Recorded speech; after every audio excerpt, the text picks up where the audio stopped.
नमो ब्रह्मादिभ्यो ब्रह्मविद्यासम्प्रदाय कर्तृभ्यो वंशऋषिभ्यो महद्भ्यो नमो गुरुभ्यः। मङ्गलं गुरुदेवाय महनीयगुणात्मने सर्वलोकशरण्याय साधुरूपाय मङ्गलं। हरिः ओम्। यस्य प्रसादादहमेव सर्वं मय्येव सर्वं परिकल्पितं च इत्थं विजानामि सदात्मरूपं तस्याङ्घ्रिपद्मं प्रणतोऽस्मि नित्यं। ब्रह्मानन्दं परमसुखदं केवलं ज्ञानमूर्तिं द्वन्द्वातीतं गगनसदृशं तत्त्वमस्यादिलक्ष्यम् एकं नित्यं विमलमचलं सर्वदी साक्षिभूतं भावातीतं त्रिगुणरहितं సద్గురుం తం నమామి। నమో గురుదేవ। ఈరోజు మనం భగవద్గీత యందు 4వ అధ్యాయము జ్ఞానయోగము. భగవంతుడి యొక్క తత్వజ్ఞానము లేకుండా ఎవరు కూడా ముక్తిని పొందలేరు అనే సత్యాన్ని కృష్ణ పరమాత్మ భగవద్గీత యందు తెలియచేస్తూ ఉన్నారండి. ఈ దేహము నేనే అనేటటువంటి భావన విడిచిపెట్టి ఈ దేహములో ఉన్నటువంటి సచ్చిదానంద ఆత్మయే నేను అనుకోవడం జ్ఞానము అంటారు కృష్ణ పరమాత్మ. అంటే మనమందరము కూడా ఈ దేహానికి సంబంధించిన విషయాలపైన ప్రేమను పెట్టుకుంటాం కదండి, మమత్వాన్ని కలిగి ఉంటాం కదా. ఈ మమత్వం ఏం చేస్తుందంటే మనందరినీ కూడా మరొక శరీరం తీసుకునేలాగా చేస్తదనమాట. అంటే అజ్ఞానం అనేటటువంటి క్షేత్రము యందు ఏం జరుగుతుంది? ఇక్కడ జన్మ పరంపరలు అనేటటువంటి వృక్షాలు మొలుస్తూ ఉన్నాయండి. ఆ వృక్షాలు మొలిసిన తర్వాత ఏముంటాయి? వాటికి సుఖ దుఃఖములు అనేటటువంటి ఫలాలు కలుగుతూ ఉన్నాయి. కాబట్టి ప్రతి ఒక్కరూ జాగ్రత్త పడాలి అంటున్నారండి ఉపనిషత్తులు అన్నీ కూడా మనకి ఏమని బోధ చేస్తున్నారంటే, అజ్ఞానము చేత ఈ దేహమే నేను అని చెప్పేసి మీరు అనుకుంటున్నంత కాలము కూడా, అంటే మనం ఏం చేస్తున్నాం? ఈ దేహమే నేను అనుకుంటూ మనం ఏమంటారు, ఒక కుంకుడు చెట్టుని పెంచామండి. కుంకుడు చెట్టునికి ఏం చేసాం? రోజు నీళ్లు పోసామండి. నీళ్లు పోసి దానికి ఏం చేసాం? అది పెరిగి పెద్దయ్యేలాగా చేసామన్నమాట. అలా చేసిన తర్వాత అది ఏ ఫలాలను ఇస్తుంది? కుంకుడుకాయలను ఇస్తుందా, మామిడి పండ్లు ఇస్తుందా? అంటే ఎవరైనా ఏమంటారు? కుంకుడు విత్తనంలో కుంకుడు కాయలకు సంబంధించిన ఫలాలే కదా ఉండేది అంటున్నారు. అంటే మనము ఈ మనస్సు యందు ఎటువంటి బీజాలను ఉంచుతున్నాం? ఈ దేహమే నేను అనేటటువంటి బీజాన్ని ఉంచుతున్నారా, లేకపోతే నేను సచ్చిదానంద ఆత్మనే అనేటటువంటి బీజాన్ని ఉంచుతున్నారా? అంటే మన మనస్సు యందు, మనస్సు అనేటటువంటి క్షేత్రం అన్నమాట. ఈ క్షేత్రంలో మీరు ఎటువంటి బీజాలు ఉంచుతున్నారు? దేహ సంబంధమైనటువంటి వాసనలతో కూడినటువంటి విషయాలు. అంటే నాకు నా కూతురంటే ఇష్టం, నాకు పలానా వస్తువు అంటే ఇష్టం, పలానా వాళ్ళంటే ఇష్టం లేదు అని ఇలా ఏం చేస్తున్నాం? కొన్నింటి మీద ఇష్టం, కొన్నింటి మీద అయిష్టాన్ని కనపరుస్తూ మనం ఏం చేస్తున్నాం? ఇక్కడ ఈ క్షేత్రంలో విత్తనాలన్నీ కూడా పరుస్తున్నాం. ఇప్పుడు ఈ విత్తనాలు ఏమవుతూ ఉన్నాయంటే వృక్షాలుగా మారుతున్నాయి. ఈ ఎలాంటి వృక్షాలు? ఈ జన్మలో మనం పూర్వజన్మల్లో చేసిన పుణ్యం కొద్దీ మనిషి బీజం అంటే మనిషి అనేటటువంటి వృక్షం పెరిగిందండి. మరి ఈ వృక్షానికి ఏముంటాయి? సుఖాలు దుఃఖాలనే ఫలములు ఉంటాయి. ఎందుకు? బీజ రూపంగా మనం పూర్వజన్మలలో కొంతమంది మీదనేమో ప్రేమ పెట్టుకున్నాం. ఆ ప్రేమ ఇక్కడ ఈ జన్మలో ఏమైంది? మన సంతానంగా, బంధువులుగా, స్నేహితులుగా మారింది. కొంతమంది మీద ద్వేషాన్ని పెంచుకున్నాం. ఆ ద్వేషం ఏమైంది? కొంతమంది పిల్లలు చూడండి, తమ తల్లిదండ్రులు చెప్పిన మాట తప్ప ఎవరు చెప్పిన మాట అయినా వింటారు. ఆ పిల్లలు ఇంట్లోనే ఉండి తల్లిదండ్రులు ఏం చేస్తుంటారు? నిరంతరము కూడా చెప్పిన మాట వినకుండా ఇబ్బంది పెడుతుంటారు. అంటే మనం పూర్వజన్మల్లో ద్వేషించిన వాళ్ళు కొంతమంది మనకు సంతానంగా కలిగే అవకాశం కూడా ఉంటుంది. ఇంకా కొంతమంది పిల్లలు చూడండి, ఓ 15 సంవత్సరాలకో 20 సంవత్సరాలకో చనిపోతారు. వీళ్ళేం చేస్తారు, జీవితాంతం ఆ పిల్లవాడిని తలుచుకొని వాడి జ్ఞాపకాలతోనే తలుచుకు చచ్చిపోతారు. చివరి వరకు కూడా అలా తలుచుకుంటూనే చనిపోతారు. అంటే మనల్ని ఏడిపించేటటువంటి బాధ్యత, అంటే పూర్వజన్మలలో మన మీద ఎవరైతే వైరంతో ఉన్నారో వాళ్ళు కొద్ది రోజులు మనకు సంతానంగా ఉండి వాళ్ళు వెళ్ళిపోయిన తర్వాత కూడా ఏడుస్తున్నామా లేదా? అంటే మన యొక్క కర్మ ఫలాలు, మనం ఏం చేసాం, పూర్వజన్మకు సంబంధించినటువంటి విషయ వాసనలు ఏవైతే బీజ రూపంగా ఉన్నాయో అవన్నీ కూడా మన ఈ శరీరానికి సంబంధించి సుఖములు దుఃఖములు కలుగుతున్నాయి. కాబట్టి బిడ్డలెవరైనా మన మాట వినకపోతే మనం ఏం చేయాలి, భగవంతుడి యొక్క జ్ఞానము చేత సరిచేసుకునే అవకాశం ఉంది. అందుకే జ్ఞానముతో తప్ప, మీరు ఈ ప్రశ్నకు సమాధానం చెప్పండి చూద్దాం. మా పిల్లవాడు మా మాట వినడు, ఇంకెవ్వరు ఏ మాట చెప్పినా, చిన్న పిల్లవాడు బయటవాడు చెప్పినా వింటాడు, మీ మంచి చెప్తే వినడు, ఎందుకు వినట్లేదు? ఎవరైనా మీకు సమాధానం చెప్పగలుగుతారా? మీరు మంచివాళ్ళు కాదు, అందుకే మీ పిల్లవాడు ఇలా ఉంటాడని ఎవరైనా అనగలుగుతారా? మీ మనసును శాంతింప చేయగలిగిన సమాధానం ఎవరైనా చెప్పగలుగుతారా? చెప్పలేరు. ఈశ్వరుడి యొక్క జ్ఞానము మాత్రమే మనకు సమాధానం ఇస్తుందండి. ఎలాంటి సమాధానం ఇస్తుంది? మీరు పూర్వజన్మలలో అతడితో ఉన్నటువంటి ఏదైతే అనుబంధమో ఎలా ఉంది, సంతోషంగా ఉందా, లేకపోతే అతనితో శత్రుత్వాన్ని కలిగి ఉన్నారా? స్నేహ, శత్రు, ఈ రెండింటిలో ఏ భావన ఉంటే ఆ భావన కొద్దీ కొంతమంది పిల్లలు మీరు తిడుతున్నా మీ కాళ్ళ వెంటనే తిరుగుతారు. తల్లిదండ్రులు అసహించుకుంటున్న, అరే నువ్వు నా వెంట రాకురా అంటే, అమ్మా నేను మిమ్మల్ని వదిలిపెట్టి ఉండలేనమ్మా, లేదురా నీ భార్యతో నువ్వు నీ పిల్లలతో సంతోషంగా ఉండురా, ఎందుకురా మా జీవితాలతో నీకంటే, లేదమ్మా మీరెక్కడుంటే నేను అక్కడే ఉంటాను, మీరున్న దగ్గరే నాకు సంతోషం అంటాడు. ఎందుకంటున్నాడు? పూర్వజన్మకు సంబంధించినటువంటి రుణానుబంధం అతడిని మీ నుంచి దూరంగా ఉండనివ్వదు. కొంతమంది తల్లిదండ్రులు పిల్లవాడితో ఉండాలనుకుంటారు, కానీ అక్కడ రుణానుబంధంలో ఏముంది, మీకు వారికి మధ్య పెద్దగా ఆ రుణానుబంధం లేకపోవడం వల్ల ఆ పిల్లవాడికి ఆ తల్లిదండ్రులంటే పెద్దగా వాళ్ళతో కలిసి ఉండే ప్రయత్నం చెయ్యడు. అంటే మనమేమంటాం, నేనెంతో ప్రేమగా పెంచుకున్నాను, నా పిల్లవాడు ఎందుకు నన్ను దూరం పెడుతున్నాడని దుఃఖపడటానికంటే ముందు అసలు ఈ బీజ రూపంలో ఏమున్నాయి, నేను పూర్వజన్మల్లో తెచ్చుకున్న సంస్కారాలే ఇవాళ నాకు ఒకడు ప్రేమగా ఉంటున్నాడు, ఇంకొకడు వైరంగా ఉంటున్నాడు. చుట్టూ ఉన్న వాళ్ళలో, పక్కింటి వాళ్ళలో, ఎదిరింటి వాళ్ళలో చూడండి, కొంతమంది ప్రేమగా ఉంటారు మీతో, కొంతమంది మీరు పలకరించినా మాట్లాడకుండా వెళ్ళిపోతుంటారు. ఇవన్నీ కూడా మీ యొక్క రుణానుబంధాన్ని బట్టి మాత్రమే జరుగుతాయి తప్ప వేరొకటి ఏదీ లేదు. కాబట్టి మనం బీజ రూపంగా ఏ విత్తనాలనైతే కలిగి ఉన్నామో, అంటే ఏ వాసనలైతే కలిగి ఉన్నామో ఆ వాసనలే మనమేమైతుంది, ఈ శరీరంతో మనం అనుభవించే సుఖ దుఃఖాలు. కాబట్టి ఎవరైనా దుఃఖాన్ని పోగొట్టుకోవాలి అంటే అసలు మూలాలు తెలుసుకోవాలండి. మూలాలు తెలుసుకున్నప్పుడు మనకు పరమశాంతి దొరుకుతుంది. కాబట్టి ప్రతి ఒక్కరం ఏం చేయాలి అంటే, ఇప్పటి నుంచి మనం ఎలాంటి వృక్షాన్ని పెంచుకోవాలి అంటే, పారమార్థికమైనటువంటి వృక్షం పెరిగేలాగా మన మనస్సునందు ఎటువంటి బీజాలు వేసుకోవాలి? నేను ఈ దేహం కాదు అన్నప్పుడు దేహ సంబంధమైన సుఖ దుఃఖాలు నిన్ను ఇబ్బంది పెట్టవు. నేనెవరిని? ఇప్పుడు ఒక ఉద్యోగం చేస్తున్నామండి. ఉద్యోగం చేస్తున్నప్పుడు ఆ ఉద్యోగానికి సంబంధించి మేనేజర్ గారు మంచివాళ్ళు కాదు, మీరు ఎంత పని చేసినా మీరు సరిగా చెయ్యలేదు అని చెప్పేసి మిమ్మల్ని తిడుతూనే ఉంటారు. అయినా మీరు ఆ ఉద్యోగం చేస్తూనే ఉంటారు. ఎందుకు చేస్తారు? ఇప్పుడు నేను ఉద్యోగం మానివేస్తే నా కుటుంబానికి ఆర్థిక పరమైనటువంటి ఇబ్బందులు కలుగుతాయని ఉద్యోగానికి సంబంధించిన ఎన్ని కష్టాలైనా అనుభవిస్తారా లేదా? ఎందుకు అనుభవిస్తున్నారు? భార్యా బిడ్డల మీద మీకున్నటువంటి ఏదైతే మమకారం ఉంటుందో ఆ మమకారం కోసమని ఉద్యోగానికి సంబంధించి అనుభవించేటటువంటి ప్రతి విషయంలో మీరు ఎలా ఓర్చుకుంటున్నారో, ఇప్పుడు ఈ దేహ సంబంధమైన విషయాలన్నీ కూడా మనకొక ఉద్యోగం లాగా తీసుకోవాలన్నమాట.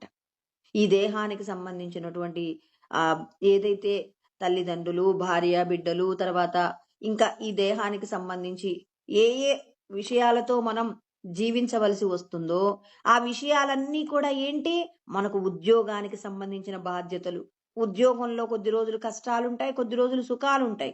అదే విధంగా ఈ దేహ సంబంధమైన విషయాలలో కూడా కొద్ది రోజులు సుఖంగా ఉంటాం, కొద్ది రోజులు దుఃఖంగా ఉంటాం. ఈ సుఖములు, దుఃఖములు ఇవన్నీ కూడా మనం ఖచ్చితంగా అనుభవించి తీరాలి. ఈ సుఖ దుఃఖాలన్నింటినీ కూడా మనం ఏం చేయాలి? అనుభవించేటప్పుడు జాగ్రత్త పడాలి. మీరు మాట్లాడుతున్న వ్యక్తి ఇక్కడ ప్రతి ఒక్కరు కూడా ఏం చేయవలసి ఉంటుంది? సుఖ దుఃఖములు ఖచ్చితంగా ఈ దేహానికి ఉంటాయి. ఎందుకు భరించాలండి? కొంతమంది ఏం చేస్తున్నారు? ప్రతిరోజు చెప్పుకుంటున్నాం ఈ మాట. ఎందుకు ప్రతిరోజు చెప్పుకోవాలంటే, దేహ సంబంధమైనటువంటి విషయాలను తట్టుకోలేక ఆత్మహత్య చేసుకుంటున్నారు. ఇప్పుడు ఉద్యోగంలో మేనేజర్ గారు ఇబ్బంది పెడుతున్నారని చెప్పేసి ఉద్యోగానికి రిజైన్ చేశాడు అనుకోండి, అప్పుడు భార్య బిడ్డలు కష్టపడతారా? కష్టపడరా? ఖచ్చితంగా కష్టపడతారు. అప్పుడు ఏమనుకుంటారు? మా మేనేజర్ గారు తిట్టిన తిట్లే బాగున్నాయి కుటుంబంలో వచ్చే కష్టాల కంటే అని చెప్పేసి మరి ఆ ఉద్యోగం మానేసిన వ్యక్తి ఎలా అయితే అనుకుంటాడో, అదే విధంగా ఆత్మహత్య చేసుకున్నటువంటి వ్యక్తి కూడా ఏం చేస్తున్నాడు? బాధపడతాడు. ఎప్పుడు? ఈ దేహాన్ని విడిచిపెట్టిన తర్వాత ఆ దేహానికి సంబంధించిన విషయాలు తనకి కష్టంగా అనిపించాయి. ఎవరో కొద్దిగా తెలిసి తెలియక అప్పులు చేయడం వల్ల కానివ్వండి, లేకపోతే బంధుమిత్రులతో ఏదైనా వైరం కానివ్వండి, ఏదో ఒక కారణం చేత ఆ దేహాన్ని విడిచిపెడతాడు. విడిచిపెట్టిన తర్వాత అక్కడ దేహం లేకుండా ఆ సూక్ష్మ శరీరానికి కలిగేటటువంటి దుఃఖం ఏదైతే ఉందో, ఆ దుఃఖాన్ని జీవుడు భరించేటప్పుడు అనుకుంటాడు, ఈ శరీరం ఉన్నప్పుడే నాకు సుఖంగా ఉండేది. ఇప్పుడు శరీరం ఉండి ఉన్నట్టయితే నేను నా కుటుంబానికి కాస్త చేయూతనయ్యేవాడిని. రెండవది, ఈ కష్టం ఏదో ఒక రోజున భగవంతుడు తీర్చివేసి ఉండేవాడు. ఇవాళ నేను ఈ శరీరంతో లేకపోవడం వల్ల, నేను లేకపోవడం వల్ల నా తల్లిదండ్రులు, నా కుటుంబం ఏడుస్తుంది. పైగా నేను సంతోషంగా ఉన్నానా? శరీరం లేకపోతే సంతోషంగా ఉంటాను అనుకున్నాను. శరీరం లేకపోతే పడేటటువంటి దుఃఖం శరీరం ఉన్నప్పటి కంటే కూడా కొన్ని వందల వేల రెట్ల దుఃఖం అనుభవిస్తామట. అందుకే ఈ శరీరంతోనే మనం పోరాటం చెయ్యాలి, కానీ శరీరం విడిచి సంతోషంగా ఉంటామనేటటువంటి ఆలోచన ఏ ఒక్కరూ కూడా చెయ్యకుండా ఉండాలండి. ఎందుకంటే వాస్తవం ఇది. మనం లేకపోవడం వల్ల మన కుటుంబం కష్టపడుతుంది. ఒకవేళ మన ప్రారబ్ధం తీరి మనం వెళ్ళిపోవలసి వచ్చిందనుకోండి, అప్పుడు భగవంతుడు ఏం చేస్తాడు? అందరికీ కూడా క్షేమాన్ని ఇస్తాడు. కానీ ఈ దేహానికి సంబంధించి ఎవరో తిట్టారని, ఏదో జరిగిందని చెప్పి ఈ దేహాన్ని విడిచిపెడితే మాత్రం ఖచ్చితంగా దుఃఖపడవలసి వస్తుందండి. కాబట్టి ప్రతి ఒక్కరూ ఏం చేయాలి? కుటుంబానికి సంబంధించి ప్రతి ఒక్కరూ కూడా ఈ దేహంతోనే నేను సాధించవలసినటువంటి గొప్ప ప్రయోజనం ఉందనే సత్యం మీరు ముందు తెలుసుకోండి. ఈ సత్యం తెలియకపోయినప్పుడు మీరు కూడా మిమ్మల్ని మీరు సముదాయించుకోలేరు. మీ కుటుంబంలో ఉన్న వారికి కూడా మరి వాళ్ళ యొక్క కష్టాల నుంచి ఆత్మహత్య అనేది ఒక పరిష్కారం కాదు. అసలు ఈ శరీరం పొందడానికి మనం ఎన్ని జన్మలలో ప్రయత్నం చేశాం. ఈ శరీరంతో మనం సాధించవలసినటువంటి పారమార్థికమైన లక్ష్యం ఒకటి ఉంది. మనం అందరము కూడా ఈ దేహం అనుకొని భ్రమపడుతున్నాం. ఈ దేహమే నేనైతే మరి పర్మనెంట్ గా నేను ఉండాలి కదా. ఈ దేహం కొద్ది రోజుల తర్వాత పడిపోతుంది. నేను ఈ శరీరం పడిపోయిన తర్వాత కూడా నేను ఉంటాను కాబట్టి మరి నేను ఇక్కడ సాధించవలసిన ఒక లక్ష్యం ఉంది. నన్ను నేను తెలుసుకోవాలి అంటే దేహ సంబంధమైన సుఖ దుఃఖాలు అనుభవించి తీరాల్సిందే పరమాత్మ అంటున్నారు. చెప్పారు కదండి 2వ అధ్యాయంలోనే 14వ శ్లోకం. చెప్పిన విషయాలే మళ్ళీ చెప్పుకుంటున్నాం. ఎందుకంటే ప్రతి ఒక్కరూ కూడా కష్టం రాగానే నాకు చావు పరిష్కారం అని ఎవరు అనుకోకూడదండి. సుఖము దుఃఖము ఆగమాపాయినో అనిత్యాహ, ఇవి రెండు అనిత్యములైనవి. సుఖము పర్మనెంట్ గా ఉండదు, దుఃఖము పర్మనెంట్ గా ఉండదు. ధనవంతుడికైనా బీదవాడికైనా, అందంగా ఉన్నవారికైనా అందవిహీనంగా ఉన్నవారికైనా సుఖం అనేది ఎవరికి పర్మనెంట్ కాదు, దుఃఖం అనేది ఎవరికి పర్మనెంట్ కాదు. కాబట్టి భగవంతుడు ఏమంటున్నారు? మనందరికి ఏం చెప్పారు? ఓర్చుకోగలిగినటువంటి శక్తిని సంపాదించుకోండి. ఎలా వస్తుంది ఓర్చుకొని? ఉద్యోగంలో వచ్చే కష్టాలను ఎందుకు ఓర్చుకుంటున్నాడు? భార్యా బిడ్డల కోసం. అదే విధంగా ఈ జీవుణ్ణి దేహ పంజరంలో నుంచి విడిపించడానికి దేహ సంబంధమైన సుఖ దుఃఖాలను అనుభవిస్తూ మీ యొక్క సాధన కోసం నిరంతరము కూడా మనం ఏం చేయాలి? భగవన్నామ స్మరణ చేస్తూ భగవంతుడు చెప్పిన విధంగా సాధన చేసేలాగా మనమందరము కూడా ప్రయత్నం చెయ్యవలసి ఉంటుందని కృష్ణ పరమాత్మ మనందరికీ కూడా తెలియచేస్తున్నారు. జ్ఞానము లేకుండా మీరు ఏ విధమైనటువంటి సమస్యను పరిష్కరించుకోలేరు. ఈ దేహానికి సంబంధించిన విషయాలలో వచ్చేటటువంటి ఆటుపోట్లు మనల్ని ఏం చేస్తాయి అంటే ఎప్పటికప్పుడు మనల్ని ప్రమాదంలోకి తీసుకువెళ్తుంటాయి. ఈ ప్రమాదాల నుంచి మనం రక్షింపబడాలి అంటే కృష్ణ పరమాత్మ ఏమని చెప్తున్నారు? ప్రతి ఒక్కరూ కూడా నిగ్రహం నేర్చుకోండి అంటున్నారు. అందుకే కదండి ఇంద్రియాలు మిమ్మల్ని చాలా ప్రమాదంలోకి తీసుకెళ్తాయి. మంచి ఆహారం దొరకకపోయినా మనస్సు ఏమవుతుంది అనంటే ఎందుకు మంచి ఆహారం కూడా తినలేము, ఎందుకు ఈ బతుకు, తినటానికి కావలసినటువంటి సరైన ఆహారం కూడా లేనటువంటి కుటుంబంలో పుట్టానని చెప్పేసి నాలుక యొక్క రుచి కోసం కూడా చచ్చిపోయే వాళ్ళు ఈ లోకంలో పెరిగిపోతున్నారు. ఎందుకు? నేను ధనవంతుడి ఇంట్లో పుట్టి ఉంటే నాకు కావలసినవన్నీ తిని ఉండేవాడిని, ఇవాళ పేద కుటుంబంలో పుట్టాను, ఏంటి నాకు ఈ కర్మ అని చెప్పి మన 5 ఇంద్రియాల యొక్క సుఖమును పొందడంలో ఈ జీవుడు ఏం చేస్తున్నాడంటే మనస్సు యొక్క మాటలు విని మరి ఆత్మహత్య చేసుకునేటటువంటి ప్రయత్నం. అంటే భగవంతుడు మనకు కొన్ని కోట్ల జన్మలలో ఇచ్చినటువంటి గొప్పదైన అరుదైనటువంటి జన్మ మానవ జన్మ. ఈ మానవ జన్మను ఇంద్రియ సుఖాల కోసం అని చెప్పేసి మీరు విడిచిపెట్టకండి. దీనితో చెయ్యవలసిన పోరాటం చెయ్యండి. ఎలాంటి పోరాటం చెయ్యాలి? మీ యొక్క శ్రేయస్సు కోసం, మీ యొక్క ఆత్మ యొక్క శ్రేయస్సు కోసం పని చేయండి. అందుకే కృష్ణ పరమాత్మ ముందే చెప్పారు, 3వ అధ్యాయంలో ఏమన్నారు? మీరందరూ దేవతలను పూజించండి అన్నారు. దేవాన్ భావయతానేనా తే దేవా భావయంతు వహ పరస్పరం భావయంతః శ్రేయ పరమవాప్స్యద అన్నారు. అంటే దేవతలను నేనే సృష్టి చేశాను. దేవతలను ఏం చేస్తారు? మీరు యజ్ఞములు చేసి మీరు దేవతలను మెప్పించండి. యజ్ఞము అంటే కృష్ణ పరమాత్మ చెప్పినటువంటి మాట బాగా గుర్తుపెట్టుకోవాలి. మన శరీరం నందు దేవతాది స్వరూపాలు ఉన్నారండి. ఒక్కొక్క దేవతకు కూడా శక్తి అందాలి అంటే బాహ్యమునందు దైవ సంబంధమైనటువంటి పూజలు చేస్తాం. లోపట ఉన్నటువంటి దేవతలకు కూడా దైవ శక్తి అందాలి. దైవ శక్తి అందాలి అంటే ముందు మనకి భగవంతుడు ఎక్కడున్నాడో తెలియాలి. భగవంతుడు ఎక్కడున్నాడు అంటే మనం సాకార రూపంలో దేవాలయాలలో భగవత్ సంబంధమైనటువంటి ప్రతిమలకు పూజ చేస్తాం. ఆ పూజ చేసినప్పుడు ఏం చేస్తాం? మనం రోజు కూడా ఏం చేస్తుంటాం? నిత్యము మన యొక్క ప్రయాణంలో ఎంతో మంది దేవతాది స్వరూపాలను అడుగడుగునా కూడా ఒక ఊరికి ఒక 10 మంది దేవతా స్వరూపాలను, దేవాలయాలు కానివ్వండి లేకపోతే ఊరి దేవాలయాలు, ఇలా అన్ని చోట్ల కూడా ఉంటాయి. వెళ్తున్నప్పుడు ఊళ్ళో ఉన్నటువంటి పెద్దవాళ్లకు, మనకు తెలిసినటువంటి బంధువులలో పెద్దవాళ్ళు లేకపోతే తెలిసిన వాళ్లకు ఎలా అయితే ఒక నమస్కారం చేస్తూ వెళ్తామో అదే విధంగా ఎక్కడైనా మనకు భగవత్ సంబంధమైనటువంటి దేవాలయాలు, విగ్రహాలు ఎక్కడైనా కనపడినప్పుడు మనస్ఫూర్తిగా ఒక నమస్కారం చేసి సర్వే జనా సుఖినో భవంతు అంటూ వెళ్ళిపోతే చాలు. వాళ్ళ యొక్క ఆశీర్వాదం మన యొక్క అందరికీ వస్తుంది. అంటే భగవంతుడు ఏమంటున్నారు? మీరిక్కడ పరమాత్మ చెప్పినటువంటి సత్యం ఏంటంటే, మీరు ఒక దేవతకు నమస్కారం చేస్తున్నారంటే నేను బాగుండాలని చెయ్యకండి. ఇక్కడ ఆయన ఏమన్నాడో బాగా అర్థం చేసుకోవాలి. ఏమన్నారు? శ్రేయ పరమవాప్స్యద. మీరు లోకం బాగుండాలి అని నమస్కారం చేయండి. మీరు సవినయంగా మీరు చేసిన నమస్కారం, స్వామి నేను నా కుటుంబం బాగుండాలని అనకండి.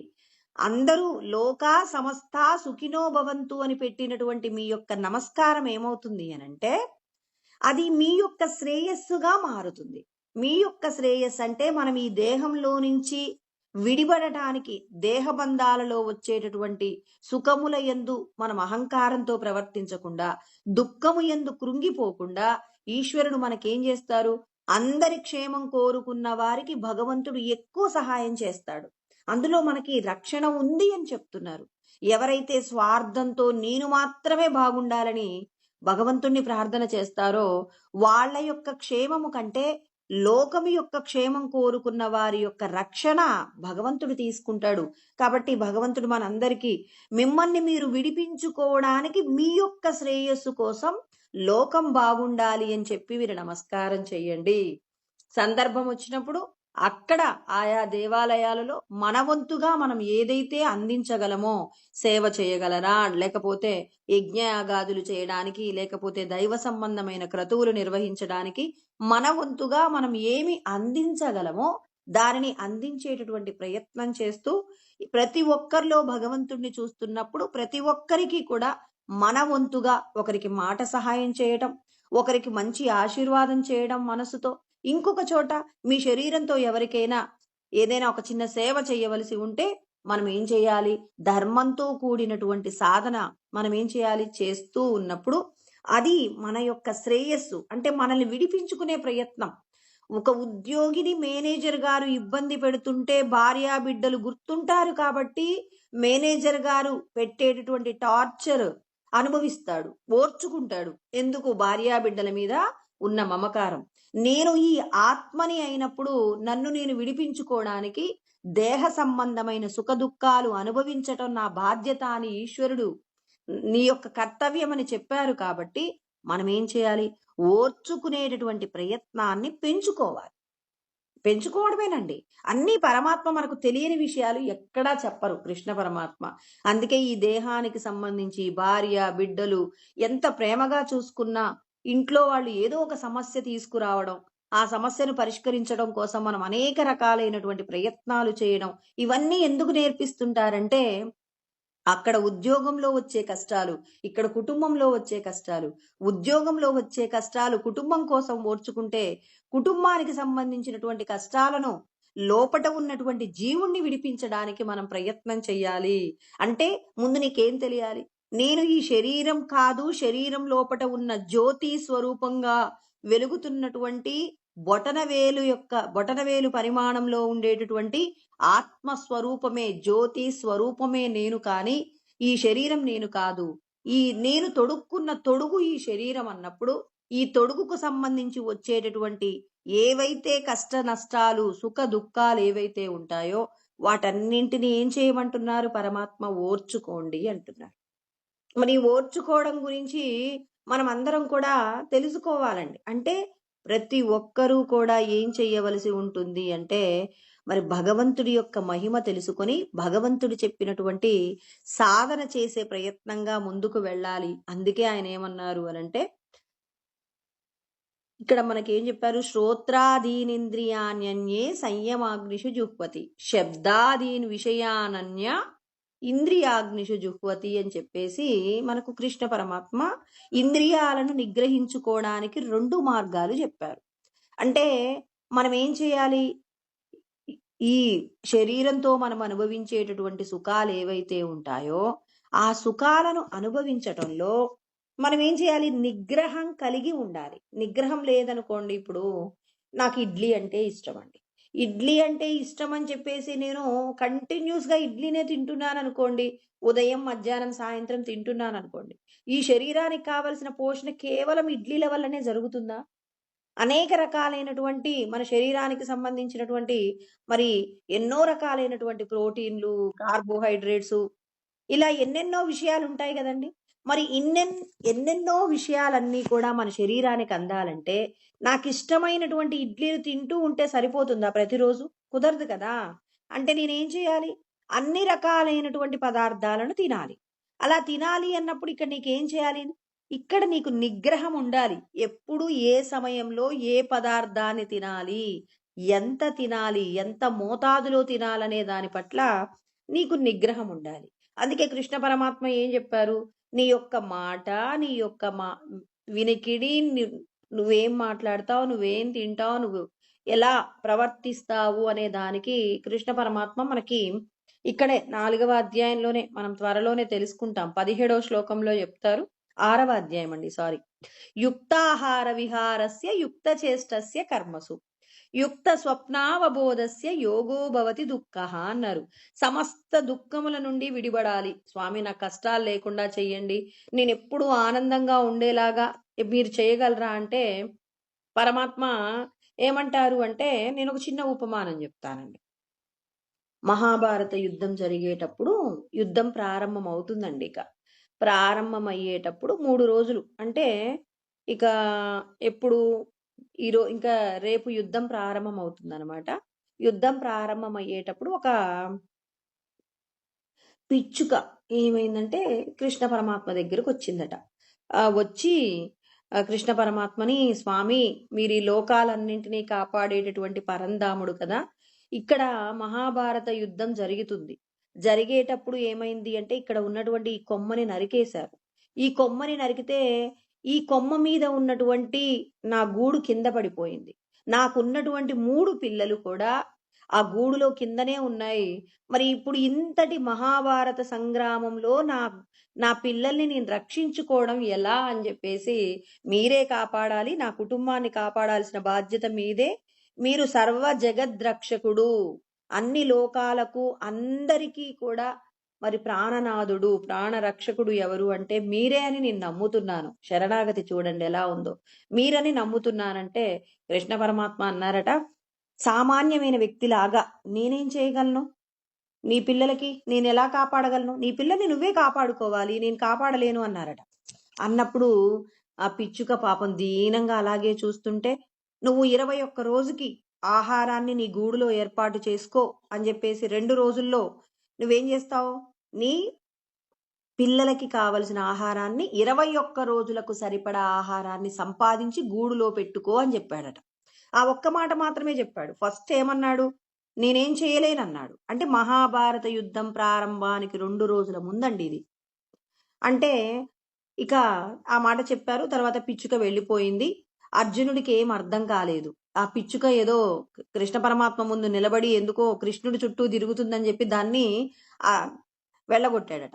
వెళ్ళగొట్టగానే పిచ్చుక వెళ్ళిపోయిందండి. పిచ్చుక వెళ్ళిపోయిన తర్వాత మహాభారత యుద్ధం జరిగే నాటికి అంటే మనం ఎంతసేపు మహాభారత యుద్ధం ఎవరెవరికి జరిగింది అంటాం కానీ మహాభారత యుద్ధం జరుగుతున్నప్పుడు ఎవరెవరు కష్టపడ్డారు, కృష్ణ పరమాత్మ ఎలా ఆ యుద్ధం నుండి కాపాడారు అనే విషయాలు కూడా మనకు అక్కడక్కడ వినిపిస్తుంటాయన్నమాట. ఇక్కడ జరిగినటువంటి విషయం ఏంటంటే ఇక యుద్ధానికి వెళ్ళేటప్పుడు ఒక చోట ఆగాడంట. ఎవరు? కృష్ణ పరమాత్మే కదండి రథసారథి. ఒక చోట రథాన్ని ఆపేసి ఒక ఏనుగు అక్కడుందట. ఏనుగుంటే కృష్ణుడు అన్నాడట అర్జునుడి దగ్గర నుంచి, ఒకసారి నీ రథాన్ని బాణాలు ఇవ్వు అని, సారీ, నీ యొక్క బాణము ఆ తర్వాత మరి ఆ బాణాన్ని ఒకసారి నా చేతికి ఇవ్వు అని చెప్పేసి అన్నారట. అనగానే ఆ విల్లు తీసుకొని ఏం చేశాడు కృష్ణ పరమాత్మ, ఏనుగు యొక్క గంట కింద పడేలాగా బాణాన్ని వేశాడట.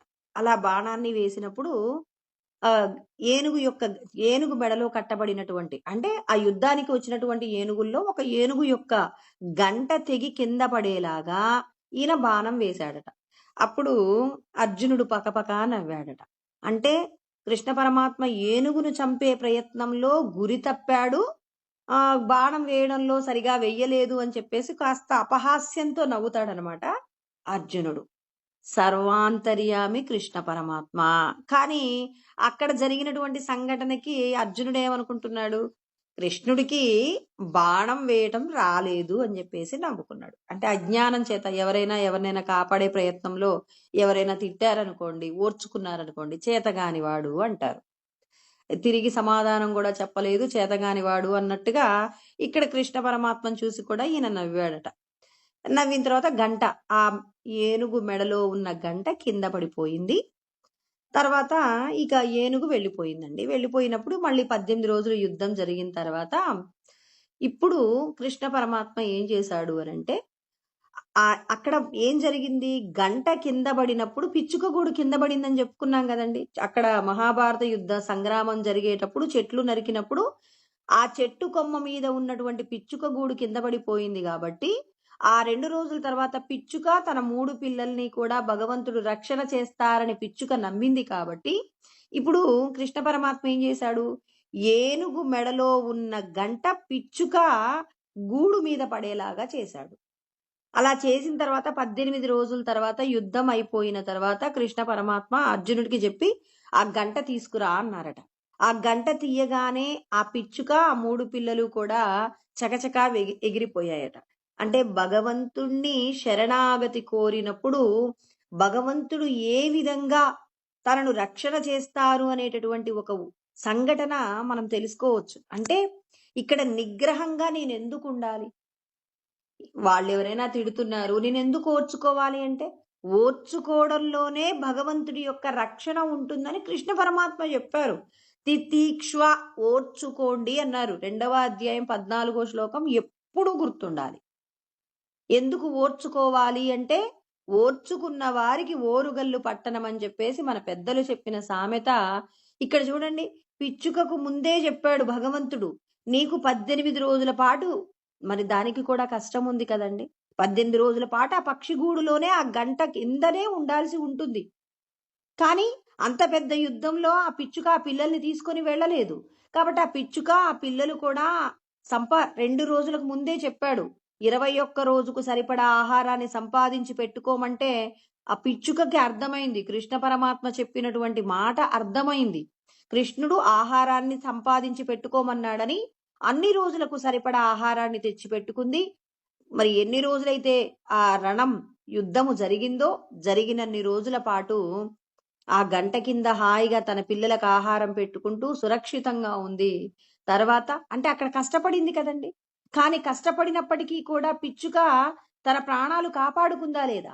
కృష్ణ పరమాత్మ కూడా ఎవరైనా మిమ్మల్ని ఏదైనా ఇబ్బంది పెట్టినప్పుడు, ఆ ఇబ్బందిని మీరు ఓర్చుకునేటటువంటి ప్రయత్నం చేస్తే కొద్ది రోజుల తర్వాత గొప్పదైనటువంటి ఆనందాన్ని, అనుభూతిని పొందుతారు. పిచ్చుకలాగే మీరు కూడా సంతోషాన్ని పొందుతారని చెప్పేసి, మనం ఇక్కడ చెప్పబడినటువంటి ఈ సంఘటన ద్వారా మనల్ని మనం ఏం చేసుకోవచ్చు? కష్టం రాగానే భగవంతుడు ఎక్కడ రక్షిస్తున్నారని కాకుండా, ఆ కష్టంలో ఆ పరమాత్మ మనల్ని ఏ విధంగా రక్షణ చేసేటటువంటి ప్రయత్నంలో ఉన్నారో, మరి మనమందరము కూడా ఏం చేయాలి? తెలుసుకునేటటువంటి ప్రయత్నం చేయాలి. భగవంతుడు కోసమని చెప్పేసి మనమేం చేయాలి? ప్రతి ఒక్కరూ కూడా ప్రయత్నం చెయ్యాలి. భగవంతుడు చెప్పినటువంటి జ్ఞానం మనకు తెలుసున్నప్పుడు, ఆ జ్ఞానంతో భగవంతుడి మీద పూర్తిగా భారం వేసి, భగవంతుడు చెప్పిన విధంగా మనం ఏం చేయాలి? నిగ్రహ శక్తి సంపాదించుకోవాలి. ఆ నిగ్రహం ఎలా ఉండాలి? పరమాత్మ ఏమంటున్నారు? వ్రతాలను పెట్టుకోండి, నియమాలను పెట్టుకోండి. ఈ సందర్భంగా మనము ఇప్పుడు చాలా మంది కాదండి, ఎవరైనా వివాహం జరిగిన తర్వాత ఏం చేస్తారు? ఏదైనా ఒక దేవాలయానికి సంబంధించి అంటే ఒక తిరుపతి వెళ్ళి రావడమో, ఏదో ఒక తీర్థయాత్రకు వెళ్ళి ఆ దైవ సన్నిధిలో ఒక 3 రోజులు ఉండి రావడం అలా చేస్తారు. అంటే మరి ఎందుకు ఈ సాంప్రదాయం ఎందుకు? మరి మరి పెళ్లి కాగానే మరి వాళ్ళిద్దరికీ మధ్య ముందు ఏం చేస్తారు? వ్రతాలని చెప్పేసి దైవ సంబంధమైన కార్యాలు ఎవరి ఆచార సాంప్రదాయాల ప్రకారంగా వాళ్ళకేం చేస్తారు? మరి దైవ సంబంధమైనటువంటి ఏవైతే క్రతువులుంటాయో, ఆ క్రతువులన్నీ కూడా చేయిస్తారు కదండీ! మరి ఆయా క్రతువులను నిర్వహించేటటువంటి సందర్భంలో ఇక్కడ ఏం చేస్తుంది? ఇప్పుడు ఇక్కడ ఉన్నటువంటి ఎవరైతే కొత్తగా వివాహం జరిగినటువంటి అమ్మాయి వధువు, వరుడు ఎవరైతే ఉన్నారో, వాళ్ళ యొక్క నిగ్రహ శక్తికి భగవంతుడు పెట్టేటటువంటి పరీక్ష.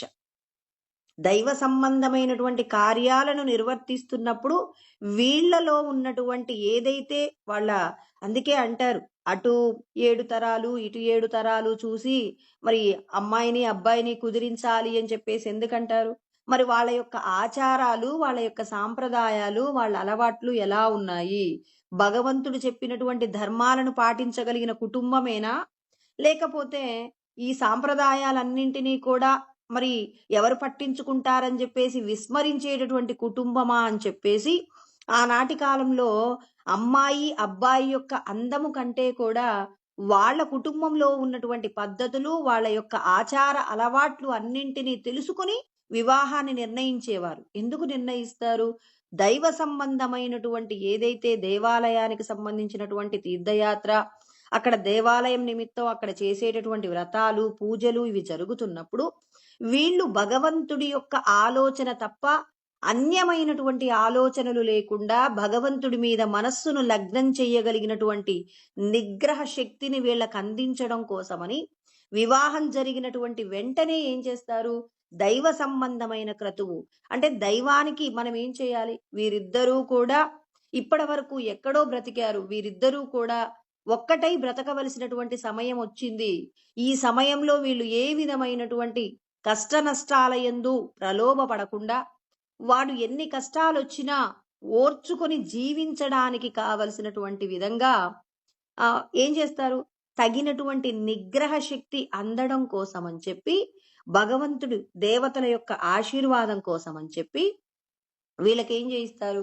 ఇలాంటి క్రతువులు చేయిస్తారు. చాలా మంది ఏం చేస్తారు అంటే, మరి దేవాలయాలలో కూడా నిద్ర చేయడానికి వెళ్ళిన తర్వాత, దేవాలయ దర్శనంలో మాత్రమే పద్ధతులు పాటిస్తూ, ఆ దేవాలయ దర్శనానికి బయటికొచ్చిన తర్వాత, మరి దేవాలయ సన్నిధిలో అంటే ఎక్కడైనా బయట కాటేజీలవి తీసుకున్న తర్వాత, ఆ తీర్థయాత్ర పూర్తి కాకముందే మనము గనక ఏదైనా పొరపాటు జరిగితే, ఆ స్త్రీ పురుషుల మధ్యలో జరిగినటువంటి ఏదైతే నిగ్రహ శక్తి లేకుండా జరిగిన పొరపాటు ఉంటుందో, ఆ పొరపాటు మనల్ని జీవితాంతం దుఃఖం పడేలాగా మరి భగవంతుడి యొక్క ఆగ్రహానికి మనమందరం కూడా మరి కారణమవుతాం కాబట్టి, మరి అంటే పాత్రులమవుతాం కాబట్టి జాగ్రత్త పడాలి. తల్లిదండ్రులుగా పిల్లలకేం చెప్పాలి?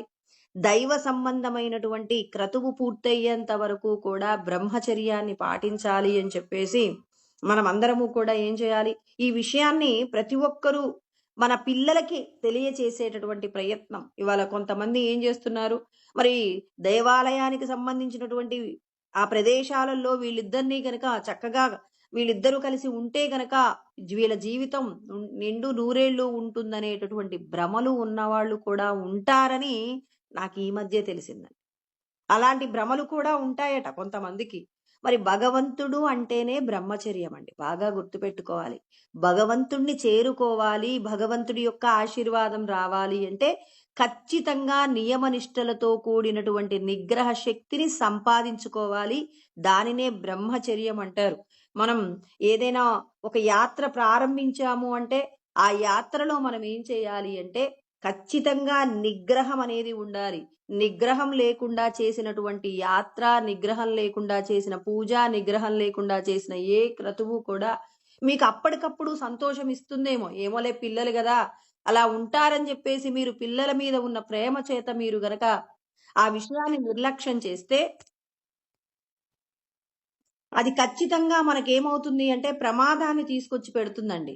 అప్పటికప్పుడు పిల్లల మీద ఉన్నటువంటి ప్రేమ కోసమని చెప్పేసి భగవంతుడు చెప్పినటువంటి ఏదైతే నియమనిష్టలను విడిచిపెడతారో, విడిచిపెట్టినటువంటి కుటుంబాలకు అప్పటికప్పుడు కాకపోయినా వాళ్ళకి సంతానం లేకపోవడం కానివ్వండి, కలిగిన సంతానంలో ఏదైనా లోపాలుండటం కానివ్వండి, భార్యాభర్తల మధ్యలో ఏదైనా ఒక పెద్ద అగాధం రావటం కానివ్వండి, ఏదో చిన్న చిన్న విషయాలకే మాట పట్టింపులు కానీ, ఇవన్నీ ఎందుకు జరుగుతాయి? ఒకనాడు మీరు ప్రేమ చేత ఆ భగవత్ సన్నిధిలో కూడా మీరు ఆ పిల్లల్ని నిర్లక్ష్యంగా అంటే నియమనిష్టలు పాటించడంలో మీరు ఏమీ మాట్లాడకుండా మౌనంగా ఉన్నటువంటి దానికి ఖచ్చితంగా మరి ఆ జంటకు మనం అన్యాయం చేసిన వాళ్ళం అవుతాం. కాబట్టి భగవంతుడి నిగ్రహం గురించి ఎందుకు మాట్లాడుతున్నారండి? ఎందుకు నేర్పిస్తున్నారు? జీవితంలో మనం కేవలం వివాహము అంటే కేవలం ఒక కామ సంబంధమైనటువంటి విషయాలే కాదండి. ఇక్కడ మనం ఏ ఏ విషయాల యందు జాగ్రత్తగా ఉండాలి? మనం ఒక స్త్రీ పురుషులిద్దరూ కూడా ఏకమవుతున్నారు అంటే, ఆ ఏకం కావడంలో ఎన్ని బాధ్యతలుంటాయి, దైవ సంబంధమైన క్రతువులుంటాయి. ఒక వ్యక్తి గృహస్థుగా మారుతున్నారంటే, ఎవరెవరికి భోజనం పెడతాడు? సన్యాసికి భోజనం పెడతాడు, పశుపక్షాదులకు భోజనం పెడతాడు, అతిథికి భోజనం పెడతాడు. చూడండి, గృహస్థుగా మారేటటువంటి వ్యక్తి దైవ దేవాలయాలకు సంబంధించినటువంటి ఎన్నో పూజలు, క్రతువులు, నియమాలు, యజ్ఞాలు, తపస్సులు ఎన్నో చేస్తారు. ఇన్ని కార్యక్రమాలను చేసేది ఎవరు అంటే గృహస్థు. ఈ గృహస్థుగా తాను చేసేటటువంటి కార్యాలయందు ఎన్నో నియమాలు, వ్రతాలు, దీక్షలు ఇవన్నీ ఉంటాయి. ఇవన్నీ పెళ్లి కాగానే ఆ పిల్లలకు నేర్పే ప్రయత్నంగానే వివాహం జరిగిన వెంటనే ఒక 10 రోజుల పాటో ఎన్ని రోజులో కొద్ది రోజుల పాటు ఏం చేస్తారు? దైవ సంబంధమైనటువంటి క్రతువులు చేయిస్తారు. ఎందుకు చెప్పాలి అంటే నాకు ఈ విషయం తెలిసిన తర్వాత చాలా ఇబ్బంది అనిపించింది. ఎందుకు ఇవాళ ఎంతో మంది జంటలు ఇవాళ పెళ్ళయింది అంటే విడాకుల దగ్గర ఎందుకు ఆగుతున్నారంటే, భగవంతుడి చెప్పినటువంటి నియమాలను తెలుసుకునే ప్రయత్నం పెద్దవాళ్ళు చెయ్యట్లేదు. ఆ నియమాలను పిల్లలకు నేర్పించేటటువంటి ప్రయత్నం కూడా చాలా తక్కువ మంది చేస్తున్నారు. కాబట్టి దానివల్ల నష్టపోయేది ఆ 2 కుటుంబాలు నష్టపోవడం జరుగుతుంది. కాబట్టి మరి కృష్ణ పరమాత్మ నిగ్రహం గురించి చాలా గొప్పగా చెప్పారు. అందుకే ఆయన ఏమన్నాడు? శ్రోత్రాదీనింద్రియాణ్యన్యే సంయమాగ్నిషు జుహ్వతి. అంటే ఎన్నో రకాలైనటువంటి నియమాలు పాటించాలి. నియమాలను పాటిస్తూ ఇంకా ఆయన ఏం చెప్పాడు, శబ్దాదీన్ విషయానన్యే ఇంద్రియాగ్నిషు జుహ్వతి. ఎందుకు పిల్లలు అడుగుతారు, ఎందుకు ఈ పని ఎందుకు చేయకూడదు, ఇది ఇలా ఎందుకు ఉండాలి అని చెప్పేసి అడిగినప్పుడు దానికి ఏం చేయాలి, ఈ సుఖము శబ్ద స్పర్శ రూప రస గంధాదులే కదండి, 5 విషయాలే కదా మనమందరము ప్రమాదంలో పడేది. ఏదో ఒక విషయానికి మనం లొంగిపోతాం. ఆహారం ఎందుకు తినకూడదు, దేవాలయానికి వెళ్ళలేదు కదా, బయటే ఉన్నాం కదా అని చెప్పేసి తినేసి ఇక మళ్ళీ దేవాలయ దర్శనానికి వెళ్ళిపోతారు. దేవాలయానికి వెళ్తే స్నానం చేద్దామంటారు, కాదు, ఒక దైవయాత్ర ప్రారంభించాము, ఒక ఇంట్లో ఒక మంచి వ్రతం, దైవ సంబంధమైన కార్యక్రమం ప్రారంభించాము అంటే ఖచ్చితంగా ఈ 5 ఇంద్రియాలకు సంబంధించినటువంటి నిగ్రహం ఖచ్చితంగా సంపాదించుకోవాలి. అందుకే విచారణ చెయ్యమంటున్నారు. ఎంతసేపు దేహ సంబంధమైన సుఖం కోసం ఆలోచించకండి. అది కేవలం కొద్ది రోజులు మాత్రమే ఉంటుంది ఈ శరీరం. ఇప్పుడు ఒక వ్యక్తి యవ్వనంలో అనుభవించవలసిన సుఖాలన్నీ అనుభవిస్తాడు. వృద్ధాప్యానికి వచ్చాక అనుభవించగలుగుతాడా? అనుభవించలేడు. అంటే ఈ శరీరంతో మనం కొద్ది రోజులు మాత్రమే మనం అనుకున్నటువంటి విషయాలను అనుభవించగలుగుతాం. ఈ విషయాలను అనుభవించడంలో భగవంతుడు చెప్పిన నియతిని గనక విడిచిపెట్టి అనుభవించిన వాడు ఈ శరీరానికి సంబంధించినటువంటి వ్యాధుల విషయంలో కష్టపడతాడు. తర్వాత వృద్ధాప్యమునందు తాను ఎన్నో దుఃఖములను అనుభవించవలసి వస్తుంది. శరీరం విడిచిపెట్టిన తర్వాత నరకాది లోకాలలోకి వెళ్ళవలసి వస్తుంది.